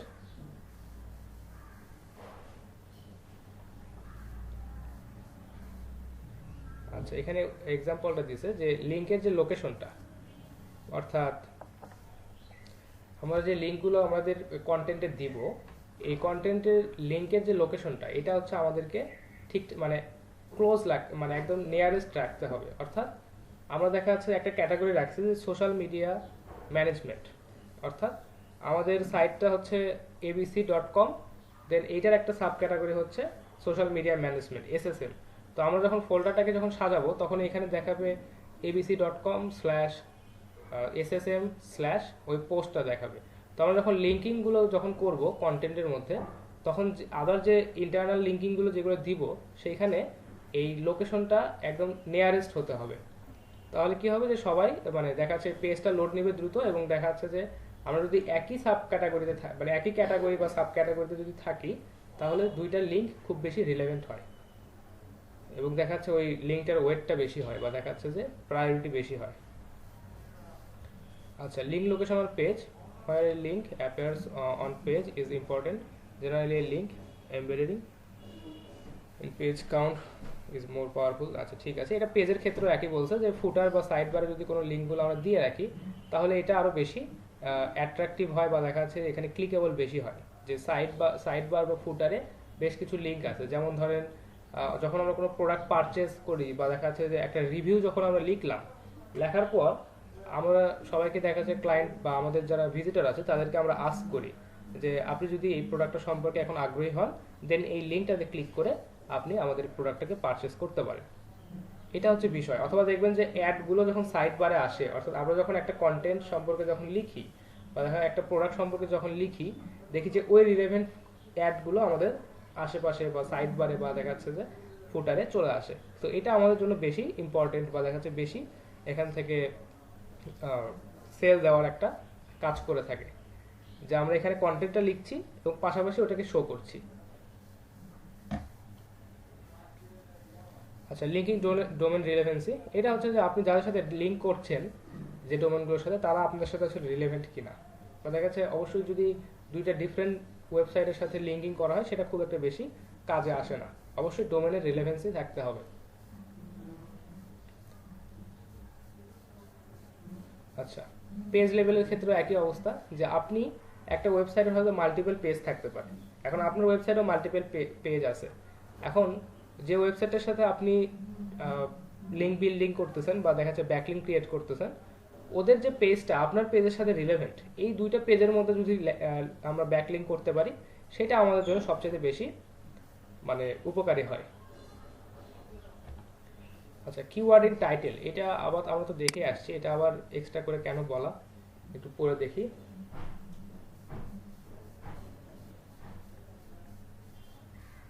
আচ্ছা, যদি পেজের যদি কিওয়ার্ড অর্থাৎ কিওয়ার্ড মানে যে পেজের যে টাইটেল অর্থাৎ যে দুইটা পেজ আমরা লিংক করতে চাচ্ছি, দুইটা ওয়েবসাইটের দুইটা পেজ আমরা লিংকিং বা কানেক্ট করতে চাচ্ছি, এদের যদি টাইটেলগুলোর মধ্যে কিওয়ার্ড যদি সেম থাকে, তাহলে এটা একটা ভালো পজিটিভ র্যাঙ্কিং ফ্যাক্টর হিসেবে আমার জন্য কাজ করে।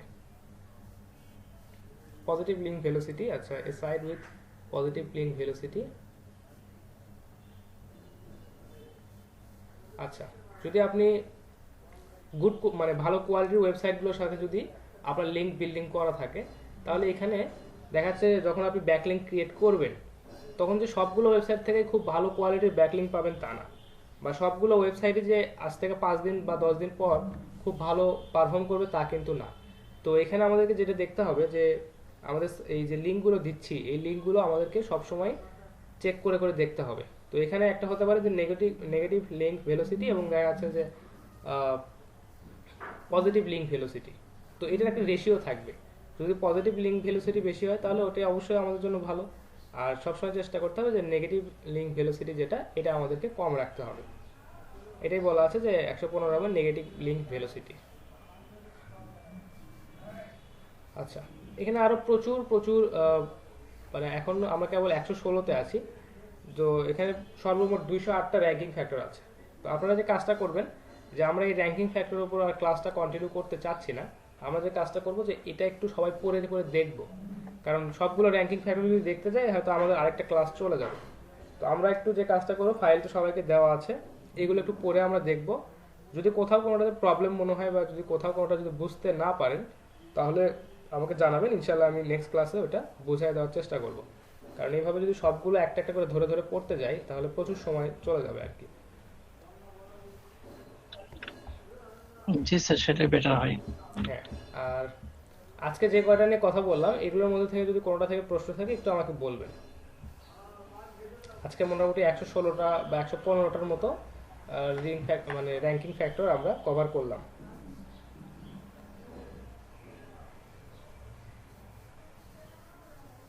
কারো কোনো প্রশ্ন আছে? স্যার 79 নাম্বার আর 69 নাম্বারটা, আগে 69টা দেখেন তারপর 79।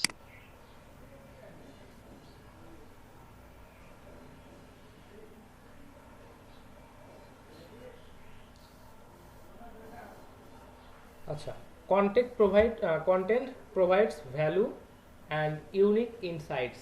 এটা হচ্ছে যে আপনার কন্টেন্টটা তখনই ভ্যালুয়েবল হবে বা দেখা যাচ্ছে কন্টেন্টটা তখনই সবার কাছে একটু মূল্যবান মনে হবে যখন আপনার কন্টেন্টের গ্রাফিক্যালি রিপ্রেজেন্টেশনটা অনেক ভালো হবে। যে আপনি একটা কন্টেন্ট লিখতেছেন, সেই কন্টেন্টটাতে শুধুমাত্র আপনি টেক্সট দিয়ে রাখছেন, এটা আসলে কারো কাছে দেখতেই খুব একটা গ্রহণযোগ্য বা খুব একটা ভালো মনে হবে না। এখন আপনাকে কন্টেন্ট সাজালেন, সেই কন্টেন্টটাতে আপনি হচ্ছে ইমেজ দিয়ে রাখছেন, সেই কন্টেন্টটাতে আপনি কোথাও হয়তো একটা কোটেশন দিয়ে রাখছেন, কোথাও হয়তো একটা গ্রাফ রিপ্রেজেন্ট করছেন, কোথাও হয়তো একটা এমবেড করে একটা ভিডিও দিয়ে রাখছেন। এইটার যে কন্টেন্টের যে ভ্যালুটা হবে, আর আপনি শুধুমাত্র টেক্সট ইউজ করে একটা কন্টেন্ট রেডি করে রাখছেন, এইটার ভ্যালুটা সম্পূর্ণ ডিফারেন্ট হবে। এবং দেখা যাচ্ছে যখন আপনি সবকিছু মিলায়, অর্থাৎ আপনার এই যে মিডিয়া ফাইল যেগুলো আছে, যেমন ইমেজ থেকে শুরু করে আপনার হচ্ছে পিডিএফ ফাইল থেকে শুরু করে ভিডিও থেকে শুরু করে বা গ্রাফিক্যাল মানে কোনো গ্রাফ থেকে শুরু করে, এই ধরনের যখন গ্রাফিক্যাল রিপ্রেজেন্টেশন বেশি থাকবে তখন এইটা হচ্ছে দেখতে অবশ্যই ইউনিক হবে এবং দেখা যাচ্ছে এইটা আপনার কন্টেন্টে একটা ভ্যালু প্রোভাইড করবে। আর যদি মাত্র শুধু সাদামাটা একটা টেক্সট লিখে রাখছেন অনেক বড় কিছু, ওইটা আসলে ক্লায়েন্টের কাছে রিডেবল খুব একটা বেশি হবে না, বা দেখা যাচ্ছে যে আমাদের যারা ভিজিটর আসে তারা হয়তো ওটা পড়তে খুব একটা আগ্রহ পাবে না। তো এটাই বলা আছে যে content provide values and unique insights. যদি আপনার কন্টেন্টটা একটু ভ্যালুয়েবল হয় বা দেখা যাচ্ছে ভালো মানের একটা লুক এবং দেখা যাচ্ছে ইউনিক ইনসাইটস দেখায়, তাহলে এটা আমাদের জন্য একটা পজিটিভ র্যাঙ্কিং ফ্যাক্টর হিসেবে কাজ করবে। বিষয়টা ক্লিয়ার মানুষই? স্যার এখানে লাস্টে বলা আছে স্পেশালি থিন অ্যাফিলিয়েট সাইটস, এটা মানে বুঝলাম না। আচ্ছা, আমি একটু আগে বললাম যে ইমেজ বা দেখা যাচ্ছে অনেক কিছু, তারপর বলছে যে anything new or useful to the table, অর্থাৎ যদি আপনি টেবিল রিপ্রেজেন্ট করেন, আমি একটু আগে বললাম যে গ্রাফিক্যাল রিপ্রেজেন্টেশন, যেমন গ্রাফ বললাম, ইমেজ বললাম, ভিডিও বললাম, জি এখানে টেবিল থাকতে পারে, আপনি টেবিলের মাধ্যমে আপনার ডেটাগুলোকে সুন্দরভাবে অর্গানাইজড ওয়েতে রিপ্রেজেন্ট করতে পারেন। Specially thin affiliate site, affiliate site বলতে যে আপনি যদি এই প্রোডাক্ট সেলিং অর্থাৎ অ্যাফিলিয়েট মার্কেটিং যদি আপনি করেন, এই সাইটগুলোতে যদি আপনার কন্টেন্টের ভ্যালু থাকে বা দেখা যাচ্ছে ইউনিক লুকিং থাকে, তাহলে সেটা আপনার এখান থেকে প্রোডাক্ট সেলিং এর জন্য একটা বেটার পারফরমেন্স করে এবং গুগল আপনাকে অবশ্যই র্যাঙ্কিং এর সামনের দিকে রাখে। এটাই বলছে, স্পেশালি ফর অ্যাফিলিয়েট সাইটগুলোর জন্য জি এটা বেশি কাজ করে। জি স্যার, বুঝতে পারছি। এখন পরেরটা দেখি। 79, তাই না? আচ্ছা, duplicate meta information on site, এখানে বলছে duplicate meta information across your site may bring down all of your page visibility. অর্থাৎ আমরা অনেক সময় একটা কাজ করি যে, বা অনেকেই এই কাজটা করে থাকে, যে যখনই কোনো পেজ রেডি করে বা যখনই কোনো পেজ ক্রিয়েট করে, প্রত্যেকটা পেজের জন্য একটাই মেটা ডেসক্রিপশন বা একটাই মেটা টাইটেল সে দিয়ে রাখে। তো এটা কখনোই করা যাবে না। তো আমরা কখনোই ডুপ্লিকেট মেটা ইনফরমেশন আমাদের সাইটগুলোর কোনো পেজে ইউজ করব না। প্রত্যেকটা পেজের ক্যাটাগরি আলাদা হবে, প্রত্যেকটা পেজের মেইন কিওয়ার্ড আলাদা হবে এবং প্রত্যেকটা পেজের মেটা ডেসক্রিপশন বা মেটা ইনফরমেশন ডিফারেন্ট ডিফারেন্ট হবে। যদি আপনি কোথাও এটাকে ডুপ্লিকেট করে রাখেন, দেখা যাচ্ছে একটা পেজের জন্য সবগুলো পেজের ভিজিবিলিটি মানে গায়েব হয়ে যেতে পারে, বা দেখা যাচ্ছে যে এখান থেকে সবগুলো পেজে আপনি পেনাল্টি পেতে পারেন। এটাই বলছে যে duplicate meta information on site. বুঝতে পারছেন? জি স্যার। আচ্ছা, আর কোনো প্রশ্ন? না স্যার, কোনো প্রশ্ন নেই। তবে হচ্ছে উপরের দিকে প্রথমে 17 নম্বরে একটা ছিল, ওখানে বলা আছে table of content. Table of content মানে কি হচ্ছে ওটা বুঝলাম না। টেবিল মানে প্যারা প্যারা করে কন্টেন্ট গুলো আমাদেরকে লিখতে হবে, সেটার কথা কি বলছে? আচ্ছা, টেবিল অফ কন্টেন্ট বলতে একটু আগে যেটা বললাম যে আপনারা যদি কন্টেন্টগুলোকে যদি বুলেট পয়েন্ট, তারপর হচ্ছে সেগমেন্ট বা দেখা যাচ্ছে বিভিন্ন টেবিলে যদি ভাগ করে আপনারা দেন, তাহলে কি হয়, গুগলে সার্চে অনেক সময় দেখবেন যে গুগলে সার্চ দিলে, একটু আগে এটা মনে হয় দেখালাম আপনাদেরকে। জি স্যার, বুলেট পয়েন্ট হিসেবে একটা একটু আগে ছিল পয়েন্ট, মানে আজকেই পড়ালেন। হ্যাঁ, এই দেখেন সার্চ দিলে এখানে কিন্তু যে পয়েন্ট হিসেবে আসছে, কিন্তু আমরা যদি এই সাইটটাতে যদি যাই, কোথাও কোথাও আপনি এরকমের বুলেট পয়েন্ট বা এখানে নাম্বারিং করা কোনো প্যারাগ্রাফ এখানে পাবেন না। কিন্তু আপনার এই প্যারাগ্রাফটাকে সুন্দর সেগমেন্ট হিসেবে ভাগ করা আছে, দেখেন প্রত্যেকটা সেগমেন্ট হিসেবে এখানে ভাগ করা আছে। তো আপনারা যদি এইভাবে টেবিল অফ কন্টেন্ট অর্থাৎ কন্টেন্টগুলোকে যদি সুন্দরভাবে সাজাতে পারেন, তাহলে গুগল হচ্ছে আপনাদের এই পুরো রেজাল্টটাকে বা এই কন্টেন্টটাকে বা এই পোস্টটাকেই তার সার্চে প্রথমে শো করবে।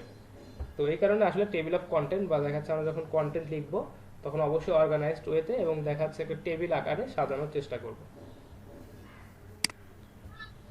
জি স্যার, আপাতত সমস্যা নেই আর কোনো। ঠিক আছে, এগুলো আপনারা পড়তে থাকেন, যদি কোথাও কোনো প্রবলেম হয় বা দেখা যাচ্ছে কোথাও যদি কোনোটা বুঝতে অসুবিধা হয়, অবশ্যই এটা নোট করে রাখবেন, আমাকে জানাতে পারেন এবং আমি আগামীকাল বা দেখা যাচ্ছে নেক্সট কোনো ক্লাসে ইনশাল্লাহ এগুলো সলভ করে দেওয়ার চেষ্টা করব।